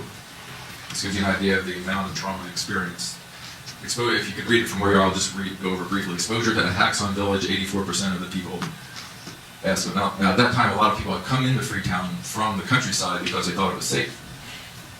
Exposure to crossfire, 84% were caught in a crossfire. Mine explosion, 28%. Aerial bombing, 83%.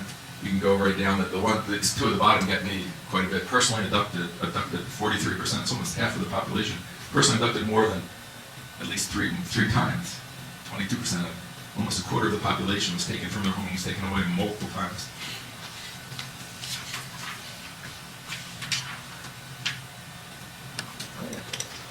Another of the frequent themes are gunfire. And if you look at these people who are being shot have no mouths. They have very little in the way of expression.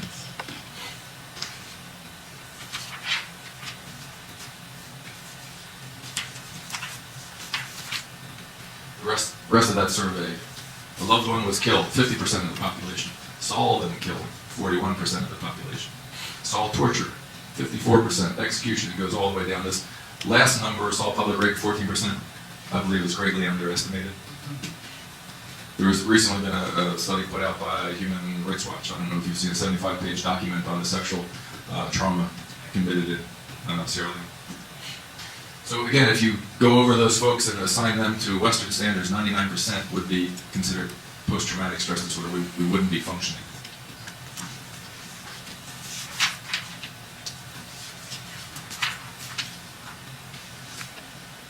Just a picture of one of the IDP camps from the distance. This one was empty. It may be filled again now with Liberian refugees. I'm not sure. No, this was emptied after we left. Many of the children in the IDP camp had been there for 10 years. That's all they knew as far as home to small children. So in post-traumatic stress disorder, this is an abbreviation of the official clinical criteria. You have to first have experienced or witnessed some type of terrifying, life-threatening bodily integrity or psychological integrity, jeopardizing event. And then you begin to re-experience that in times afterwards. You might have nightmares, you might have flashbacks, you might have intrusive thoughts, often cued by things in your environment. And then you start to avoid things that remind you of that bring that about. You might not go over the bridge where your car was attacked or where your loved one was shot in front of you, or you might be frightened of men that wear red clothes because the fellow who murdered your mother or father had a red shirt on. And then there's a persistent adrenaline state where the body never quite relaxes. And you can see this very easily in folks as you come up behind them with a loud noise, and they'll jump. They don't sleep well. It's as if your adrenaline is constantly leaking out of your system.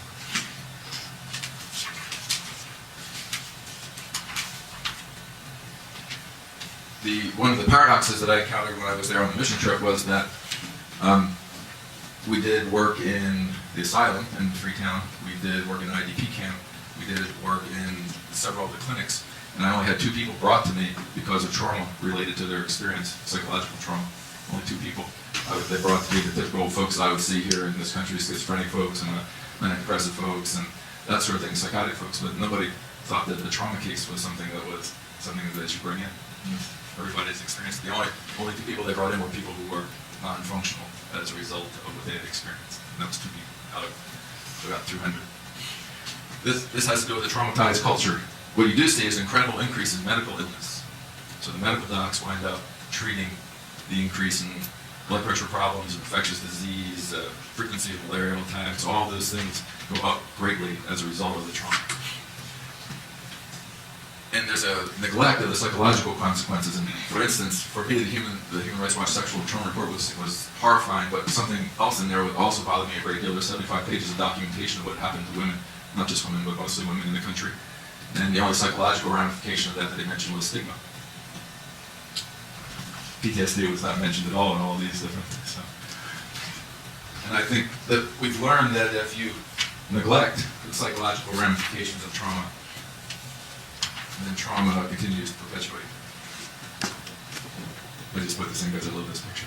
This is in one of the schools. This is the teacher's child in one of the elementary schools. This is where she just drops him in this box while she teaches class. That's his playpen for the day.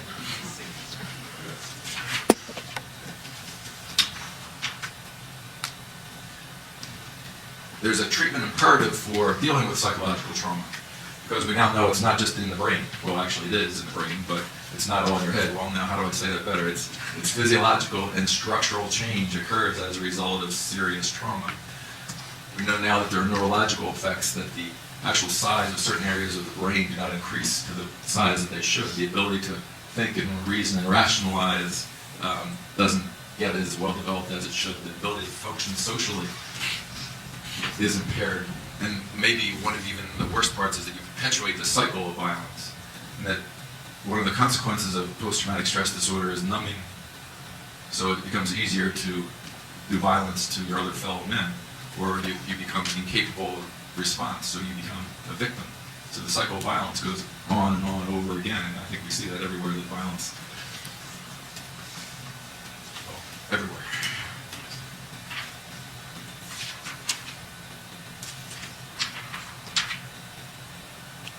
This is the full version of the title slide. The thing that struck me most about these with asking the children was, draw me something bad that happened to you. That's a singular question. Something. There was not one thing on any of these. There were multiple garrotings, amputation, shooting, strangling, burning people in houses. They've seen it all.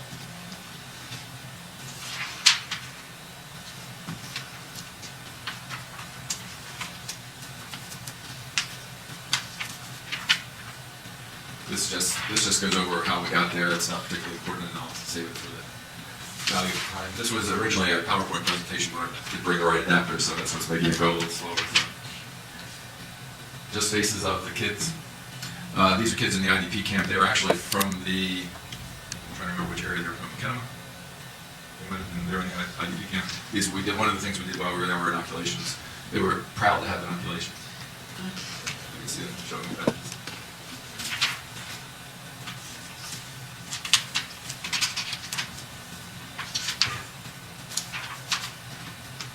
This is the center where we went. It's called the Child Rescue Center. It was founded by the United Methodist Church in Bo in 2000, after a millennium offering from here. There are 40 street children who are there. They will be cared for until they are adult, 18, until they have trade. There's also 200 foster children who are cared for in the community. There's a maternal and medical clinic that's run by 2 nurses in the community, and they operated a school for 200 children in the IDP camp. The only school in any IDP camp in Sierra Leone at the time. So kids growing up 10 years in a camp had no formal school.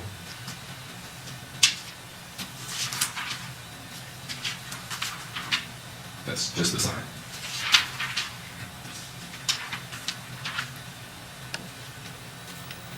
Another drawing, you might have noticed the numbers. Part of this is actually an exercise in a relatively new technology in trauma treatment called IBM desensitization and reprocessing. I don't know if you all heard of that. Okay. Well, part of what has been found to be useful in processing traumatic stimuli is alternate stimulation to various sides, one side of the brain and the other. And IBM desensitization has to do with the process where you have someone look to one side or the other while they relate an image that they've encountered. With children, you can't do that because kids' eye muscles are not nice enough to do it. If you start having their eyes go back and forth, their heads start wobbling all over the place. So there are other ways to do it. And I'll explain that next week. But what the numbers are gradations of how they feel in looking at the picture as they do they start with 10 and work their way down as they start to feel, and they keep regrading it.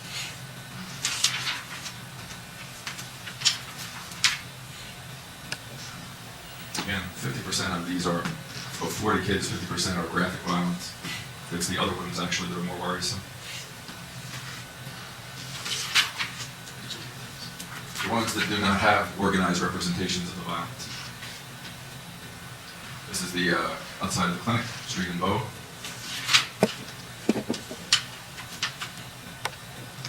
In trauma recovery, there are certain things that you establish. The first thing to recover from trauma is to establish safety. Second is to establish security, predictability. And then you have to teach different ways of quieting intense emotions. Those are grounding and centering techniques.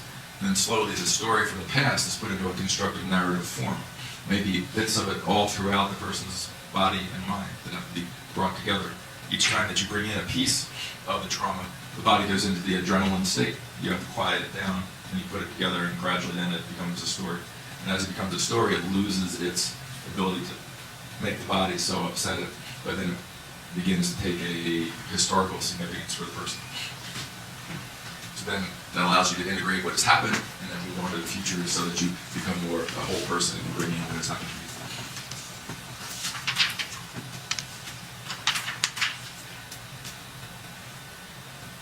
So I haven't shown any yet the don't show trauma, have I?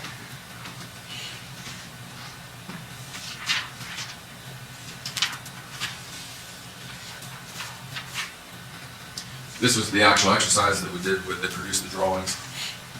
What you do with can do with groups of kids is teach them what's called a butterfly hug. I'll put this down so I can demonstrate it to you. What we want is alternating stimulation size of the body. So what they do is they draw the picture. Something bad has happened to them, look at the picture. As you're looking at the picture, do the alternating stimulation. Stimulates opposite sides of the body, helps to calm down what they're seeing. It's called. It's one of the EMDR techniques applied to children. The tactile sense is very comforting. You can do it with kids, and actually, I should take this back up. Actually, they were doing this in Sierra Leone before I got there. One of the things I did was speak with a group of ministers that were assembled that were beginning a trauma training course, and they began it with a song. And as they sang, they clapped. And they clapped like this. So built into the culture, built into all human beings are ways of dealing with trauma. We become so cerebralized, is that a correct word? That we're not in touch with a lot of those.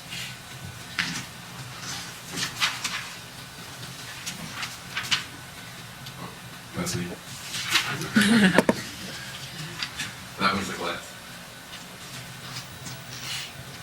You can see the two small witnesses in the middle of this drama.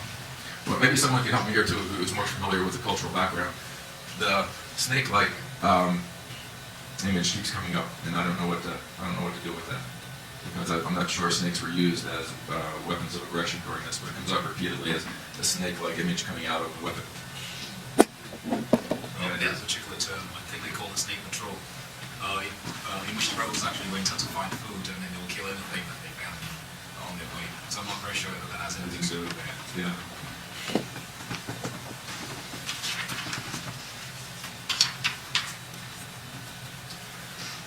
This is when I've given a talk similar to this to the different church organizations that we've been with. The first sentence is the kicker for me, is that the drawings you're about to see may not be suitable for young children.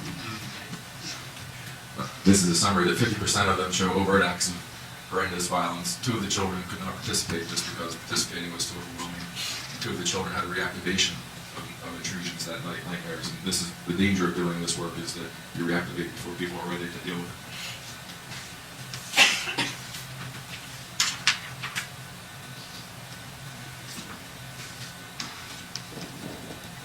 Starts out with a 10, goes to a 5, eventually gets to a 1. A lot of the butterfly hook reinforcement was also done by the fact that we did this in group, so it almost became a play exercise for the kids. And they were all running around the room doing this thing themselves and each other at the time.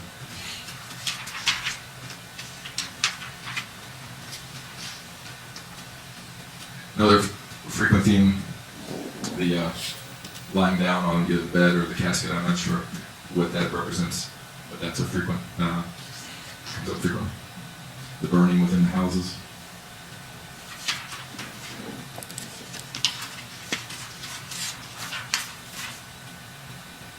We're currently forming a trauma treatment program in Bo at CRC. We've applied for funding for this and have several grants that look quite good. And what we're going to be doing are teaching trauma treatment skills. We're going to be going back on a yearly basis to get a evaluation of how these kids develop over the next 18 years. I'm a little afraid of what's going to happen as they get more teenagers in the group. Right now, the majority of the kids are younger. So we want to see what happens over a period of time. And we're going to be using a holistic approach to trauma treatment. There will be art therapists, there's going to be a somatic educator, a body therapist that's going to work with us. And it's going to rotate. It's not just going to be the same people, so that all the people have the experience of going back. But we're going to try very much to make a database out of these children to use to understand how trauma works and how then to communicate it to different organizations. That's our website if you'd like to take a look.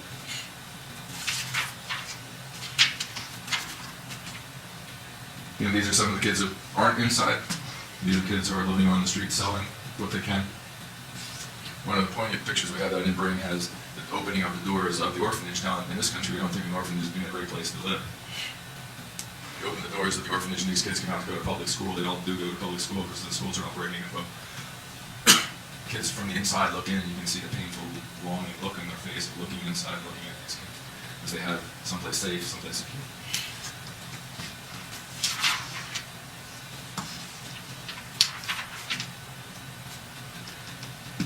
There's just too many of them. And this is, you can see a little bit of that here. These are kids going out to school, and one of the kids who's selling in the bazaar out front there is looking in.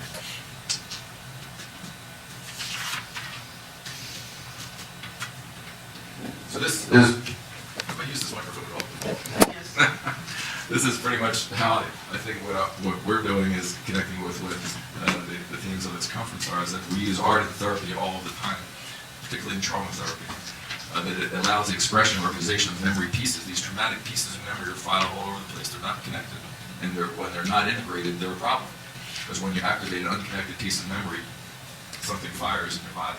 You react, you avoid, you personalize, you dissociate, a lot of different things. But art helps to bring those pieces together, and then it starts to put them together in a sense into the narrative so that you can begin putting the story together. And the last thing that it does is also gives witness to what has happened in the culture to other folks, and that's why these are here today. That's all I have. Thank you very much.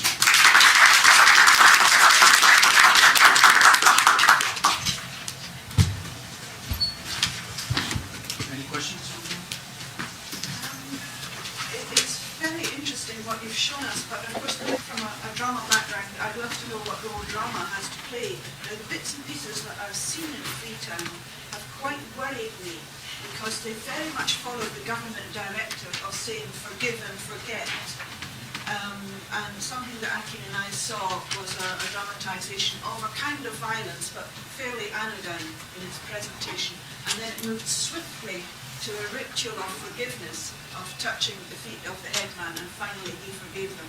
And you just felt there was a huge gap in between, which would seem anyway to be like a festival of the soul if it's not resolved. Yeah,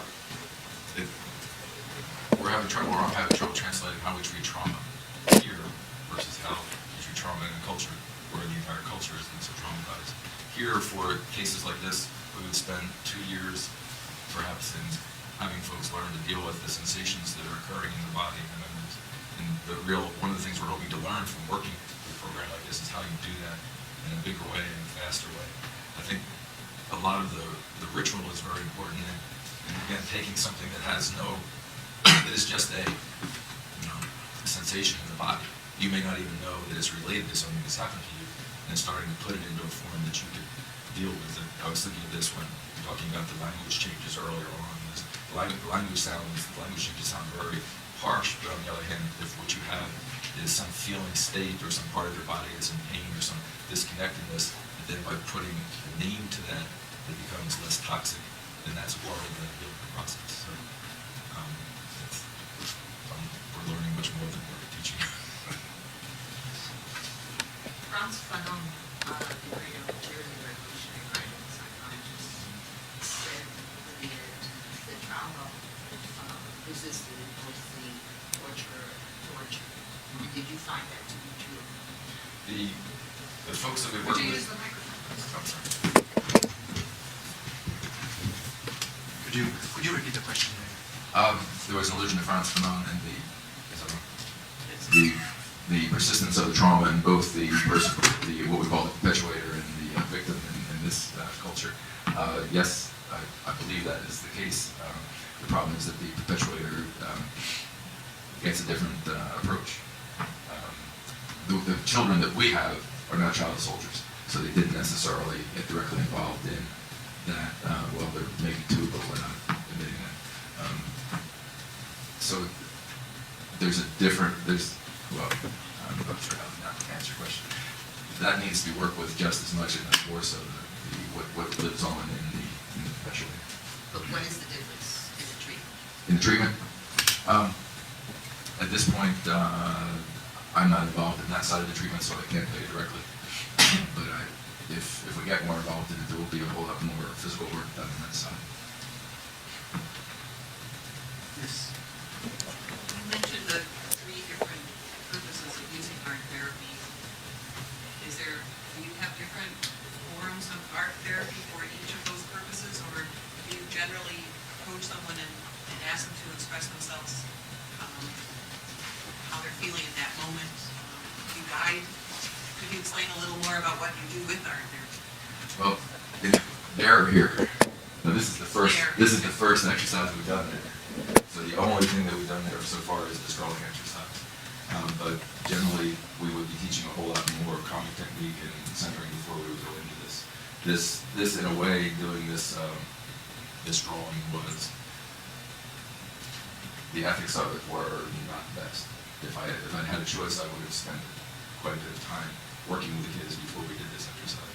But At the beginning, you said 99% of the population have been traumatized. Does that mean that there is a time bomb, basically because people haven't expressed, and you will not be able to get to those people? Well, 99%, the 99% quote is giving Western standards to this culture. So we don't really know the answer to that. I would think that there's substantial recapitulation of what has happened, that I think the cultures that have experienced this are likely to recreate it, yes. If I may just ask a similar question. What do you do to take into account cultural differences between what you do in this country and what you do there?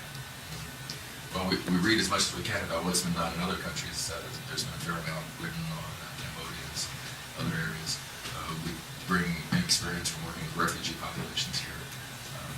So, as I mentioned, a lot of what we're doing is learning as we go. And one of the things that we learned from the beginning was the use of how much the different movement and prayer practices influence the recovery. So it's a very difficult thing to go from one culture to the next. I have two questions. I was wondering why some of the numbers towards the end, the drawings towards the end were crossed out. Are they showing me some sort of milestone or having crossed or something? No, they were doing that to I'm trying to remember the actual instructions. They were crossing out. I'll have to go back and look at the notes. I think that the ones that were crossed out were because they had received an instruction that they didn't understand. This was there were 3 levels of interpretation to the instruction. And the other confounding part to the experience is that these are children who know that their survival depends on the people who came there to visit them that day. So they wanted very much to make us happy. So the fact that the numbers went from 10 to 5 to 1 very quickly, they caught on very quickly that that's what we wanted to have happen. So this is not a very valid scientific study. But we had a number of different difficulties in the translation. The children spoke a number of different languages. They were instructed primarily in Creole through me, through a staff member, and then that staff member then was translated by the house mothers. And so it's not NIH, it's not National Institute of Health work. My other question was, you talk about some of the images that weren't so violent and why it was disturbing. Most of the violent images are drawn by the boys. There's only 1 or 2 of them here that was drawn by a girl. So my problem with the other images is that I know that the girls suffered more than the boys, but they do not put that. Either it's not organized enough that they can put it down, or they can't put it down because of the culture. And we ran into that quite a bit as we talked with the different ministers who are doing counseling. Is that dealing with what's happening to the women and eventually the little girls? It's not something that anybody's really comfortable. And that's reflected in that Human Rights Watch study. I mean, stigma. I mean, that's a big thing, but that's not all there is there. 2 more questions. 1.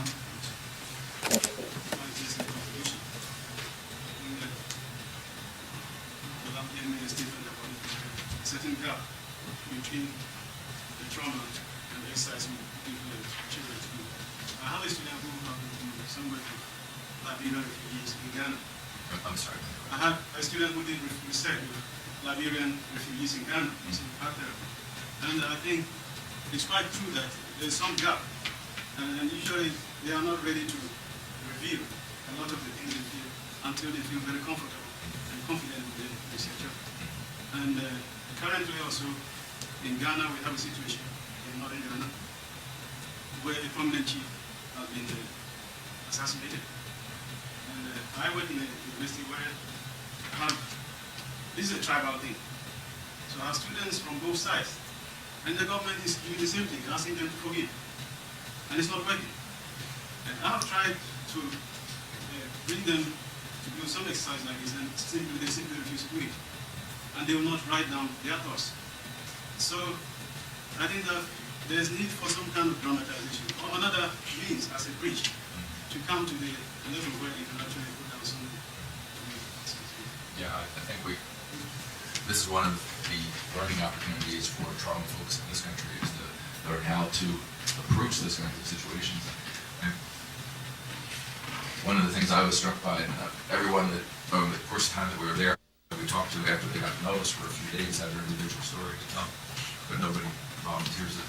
I'm not even sure, and maybe you can correct me, people who are from the country, the culture itself, whether or not they talk about it to each other, what has happened to them. Because once you start talking about it, and also someone who's been similarly traumatized, the same stuff gets going in you as it's going in him. So it can be a very volatile situation. So I think we have a role, folks who have a therapist role or a role of being relatively less traumatized by that particular kind of thing in that situation. But I would think the same thing is that you do have to spend a lot of groundwork before you do any serious work. And these kids have been in that orphanage at the time we were there for 2 years. So they were comfortable with, particularly the staff there. They knew that the staff were there to protect them. They knew that we had supplied them with funds for 2 years. So I think that helped somewhat with getting into some of these things. My question links with what Isla said and what Francis mentioned the other time. And it's about how all that we do, whether those working with the children, or those of us who are looking at language and working with adults, how do we work towards seeing that this doesn't happen? Because I have this little fear that it could all happen again. And we should be looking at that so that the conditions and exploring what actually led to this and talking things over and not rushing to forgiveness. Because you just need a kind of 10 seconds to be in place. And it can happen again. And it's very, very wonderful. I found it coming from Western culture where forgiveness is definitely not in our culture, Clint Eastwood and all of those folks. I found it very hard to understand how folks were going to begin to forgive their neighbor who they knew they saw execute a friend of theirs or their family member who tortured someone who was back down in the community. And maybe Sierra Leone will teach us how to do that, because I would think we would come close to it. I'm not sure how we did it in our own civil war. Well, of course, what Don said earlier would come in where, isn't there a case for like a trickster coming in who does do the extreme and then is forgiven? I think it is working through those known cultural forms that you can really explore its use. Politically, I don't know where it's going, but there are a number of countries that have established mechanisms or processes by which there would be telling and trying to get to reconciliation. Of course, the greatest example so far, despite its reported faults, is South Africa. But other places are attempting to do the same thing. In Ghana, in Rwanda, in Nigeria, and a number of other places. Remains to be seen whether, in fact, the political powers will let that run its course towards some kind of forgiveness and commitment. There are a number of places where it's done. I know that in Zaire, in Mobutu Zaire, it had begun with what was called the Conférence Nationale Souveraine in the Francophone countries. The best example was in Benin. We thought that Burundi was getting there until when the next president was elected, the first president was elected, he was then assassinated. But in Zaire, Mobutu Zaire, it was stopped midstream because it was revealing too much. And so, I don't know, When I thought about offering to make a contribution at this particular convention, I knew that I didn't have enough first-hand material to talk about the role of drama with direct reference to the Civil War. But I knew also that there were a couple of things about violence which I had written on in reference to Wole Soyinka's plays that I wanted to explore further with reference to plays by Sierra Leonean playwrights. So I went to the SOAS library and looked for whatever plays were there in English. There were several in Creole, but I chose to look at the ones in English and looked to see if any of those playwrights had written about violence. So, not surprisingly, perhaps I came up with Sarif Eastman and Yulisa Patmani and then Fred Bobor. And I'll speak about a little bit about each of the three of them. I've called the paper Notes on a Comparative Miscellany of Violence as a Dramatic Art because they are just notes and preliminary thoughts. So in the paper, I'm considering the presentation and representation of violence in the performance arts, with particular reference to economic, generational and gendered inequalities as the motives underpinning violence. And I begin by considering how Soyinka and Ngugi wa Thiong'o have approached the representation of violence in some of their plays, and then consider examples from South Africa and Uganda, very briefly of course. But first I want to share with you just a quotation that I found in African Literature Today, the number 8, which Eldred Eurosini Jones had edited quite some years ago now, but it seems so relevant that I copied it down. He was interviewing John Carney, who of course is a South African actor who played in the play The Island. And Carney had said in the interview, "We need our art, not propaganda. The story is enough, and the message will take care of itself. The truth is bigger than ourselves, and we should tell it as simply as possible." And I think that's quite important, because there is a real danger of doing a propaganda-style drama making about violence. Now, as I looked at violence in various plays, there were 4 kinds of violence which emerged from them. Firstly, that which is against an outsider enemy, mainly the colonial powers. And secondly, that which is against the state or any other authority. Thirdly, that which is articulated against other oppressed persons within a system. And fourthly, that which is perpetrated against the self. Now, in the first category are those situations in which there is a clearly identifiable opposition, as for example in the colonial plays, and expressed passionately in Ngugi's play, The Trial of Devi Kumathi, and in Soyinka's play, Death of the King's Horseman. Close to this are those plays in the second category, which identify institutions of recognized authority, whether community or nation-state, as the opposition. These plays still make a separation between the subjective self and an opposition outside the self. And in Ngugi's best-known play, I Will Marry When I Want, uses both antagonists iconically, where the subject, the Kenyan peasant and her family, are oppressed, not any longer by the colonial authority, but by members of the newly independent ruling and moneyed classes within Kenya. The opposition is still, nevertheless, a visible other, someone, that is, who can be seen as other and at some ideological distance from the self. Of course, categories in any exercise of this sort overlap, and when the plays of South Africa are taken into consideration, with its very distinctive history of institutionalized racism, first as a policy of separate development and then hardened into the infamous apartheid state, it is perhaps inevitable that the first and second categories not only overlap but actually coalesce into one. The opposition is, of course, always the other, defined as the state, but the subtle ways in which it has been articulated commands attention. And the play, which I expect lots of you have seen, Woza Albert, is about a man who takes on the identity of a dead man. I'm sorry, I should have said the play Sizwe Bansi is Dead is about a man who takes on the identity of a dead man because his passbook was fully legalized, so the dead man had a passbook which had the work and the residency pass correct. And it's in taking that identity, of course, one loses the self and becomes someone else. So you're doing a kind of violence to yourself, but you're doing it because of the encompassing violence of the state. The third category of violence is that which is engendered between members of oppressed sectors of society.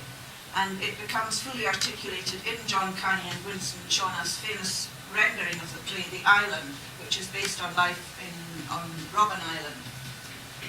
Imprisonment as a theme in plays inevitably seems to generate conflict, and seemingly only violence can assert one person's superiority over another. And it was at this point that I found my first Sierra Leonean playwright to connect with something that I felt I could share with you. And it's Pat Maddy's play Yonkon. This explores something of prison violence, where one person's dominance gives a kind of spurious comfort to other prisoners. And Yonkon, in the play, he's the boss man in the prison, although he's a prisoner. And he says, "In this prison, you do as I say. If I, Yonkon, say right, left, right, then you march. Okay? Right, left, right, left."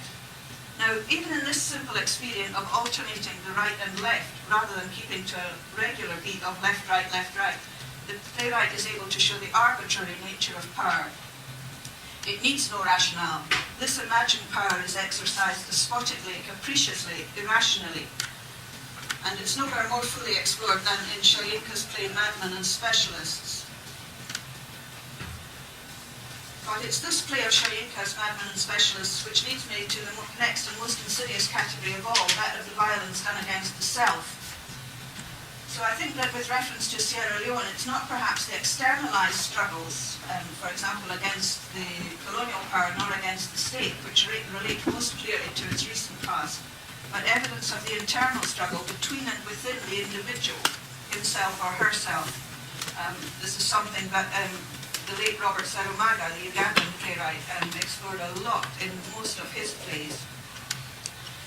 Sarumaga gives a graphic metaphor of human disintegration, that of the elephant being eaten while still yet alive, but being eaten by men who are on the inside of it, who consume it until it falls. So I looked at the work of three playwrights, Sarif Isman, who was a medical doctor by profession, and he wrote incisively of the struggles of an emergent new nation. Now, I was astonished to see in each of these playwrights that each of them did address an issue of violence in some way or other, but perhaps nowhere more astonished than in Sarif Isman's plays. Now, the blurb on the back of the play proclaims rightly that it addresses various themes of, and I quote, romance, political intrigue, and corruption. But more presciently, perhaps, it indicates a trend towards a certain pleasure in anarchy, in chaos, and even in violence, which has perhaps found its apogee from normality in the violent actions of the Civil War. And I'd like to read you out from this quite old copy, as you can see, of Eastman's plays. Now, these are Creole people in the play, and it's the beautiful young Violet, who is to be married off to a young man. In fact, that is about to not take place. She makes other choices. But what's of interest to us is that Violet has gone downtown and there's been a riot. Now, this play was published in 1960, let me just get it, in 1965. So I don't know what riot that would be being referred to in Sierra Leone at that time. Was it 3 times? 64. That would about figure, yes. So Violet very naughtily has gone off downtown by herself. And her mother's very worried. And when she comes back, she tells her mother all that's happening. And she says, well, you know, don't interrupt, dear Jack. It was simply splendid. I was shopping at British stores in Independence Avenue when the rioting started. You should have seen the business houses panicking to run down shutters and businessmen scurrying like rats into their holes. Strangely, I was not frightened at all. In fact, the excitement that came over me left no room for fear. Now, the things I've seen today. You know Smith, the trader where we sometimes buy fancies, his house and shop were attacked by the looters. I shall never know where those hooligans managed to get so many stones from, seeing that all the streets are tarmacked, but you'd scarcely believe it. For minutes together the sky looked as if it was full of migrating birds, though the flying objects were not birds, but stones of all sizes, whizzing through the air from all sides and rushing down like shells on the corrugated iron roof. It must have been ghastly for Smith and his family in the house. I can't blame him for losing his nerve. Anyway, he rushed for his double-barreled gun and went to a first-floor window looking down into the street. Every time he pulled the trigger, the recoil would make him jerk his head up so that his shock of greying hair would lift and shake all over his head like a lion angrily shaking his mane. So the mother says, do you mean, child, that you just stood there watching all this violence and shooting? And Vi, walking up and down downstage, still very excited. Oh, not all the time. When things got too hot, I joined in the stampede and ratted with the rest of them up the side streets, particularly when the police started hurling tear bombs around. Ooh, what an acrid stench. But the excitement was always too strong, and we would all begin to trickle down again to the riot. So Vi's having a whizzing time, enjoying her time at the riot. So she feels all this is very thrilling, and it's only when she eventually feels her life is in danger is she glad to have been extricated from it by a dashing young captain in the army. Now, the next playwright whose work I considered was Yulisa Pat-Maddy. I've already referred to his play Yonkon on life in prison and the vicarious sense of comfort and security it can provide for some dislocated men. But But again, this seems to me to be prescient in recognising that in a society where the urban clusters are perceived as more affluent than the rural ones, there is already an embryonic disenchanted class being created, or has in fact already been created. Jon Kohn's desire is to go back into prison, and he says, I haven't missed a Christmas here for 40 years. So he suggests that it's only among the socially disenfranchised that peer support, recognition of the need for acknowledgement and a structure-based society is found.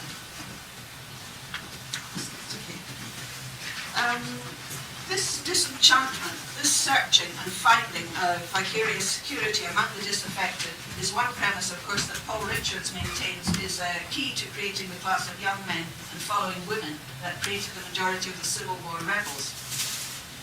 But I have to say that it was in another of Pat Maddy's plays that I found the most disconcerting and most prescient images. It's a play called Banga Bendu, which is the story of a young woman, Umu, who is to be the human sacrifice for the deities under the guidance of the priest Urtamroko. Her executioners will be four Bakanda, who are described in the cast list as society men, bracket, night burglars and followers of Urtamroko. In one exchange with these men, the Bakanda, Umu declares that her dead body in your bloody hands will grace with shame your murderous traditions. Sacrifice I am, yes, a human sacrifice. So page 99. Now she identifies their objective in making her a human sacrifice as the acquisition of material wealth. And again on page 100 to 101 she goes through, don't you want a house, don't you want a car, a driver, all of that. Now even this far the play is very interesting, but it becomes more emotionally entrancing when the Bakanda start dancing, and on page 103 the stage instructions read, the dance gets wilder and more uncontrollable.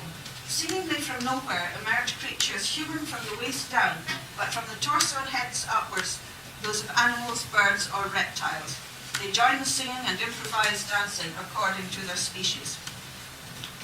It's this strange imagined spectacle of human and spirit figures combining which evokes the most frightening possibilities of internalizing and internalized violence. When violence has become part of the spectrum of possible actions and activities, perhaps it can only be represented through imaginary figures and imagined actions. Reality perhaps would require self-mutilation on stage as a physical manifestation of a psychological violence to the self. And that's the self-destruction that both Serumaga and Shoinka have written about in their plays. In the end of Pat Maddy's play, in a way that I don't honestly understand, it turns out that both the priest Urtamroko and Umu, the intended human sacrifice, have been being deceitful. And Urtamroko is described as, quote, corruption unsurpassed, and Umu, the woman, as the disguised corrupt. And together they're named as partners of evil and deceit. I don't know where that's coming from. I've read it several times and I can't understand what's happened there. Whatever its meaning in literal terms, the force of the violence and the demonstration of the entrancing and enveloping nature of violence seeps from the pages.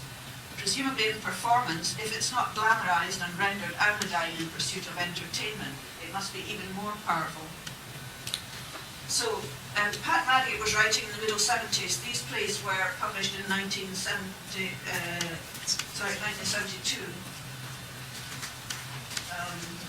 Yes, 71. And finally, I want to look at the work of Frederick Gohor, writing for the People's Educational Association of Sierra Leone, and he published a little play in 1985 called The Runaway. In this play, he explores the effects of the chief of a village demanding retribution from a young man for, to put it discreetly, flirting with his newest wife. Unable to pay the fine that the chief demands, the young man runs away, becomes the eponymous runaway. And this play raises issues of poverty, deception and exploitation, and of how young men are driven to seek fortunes in the diamond mines,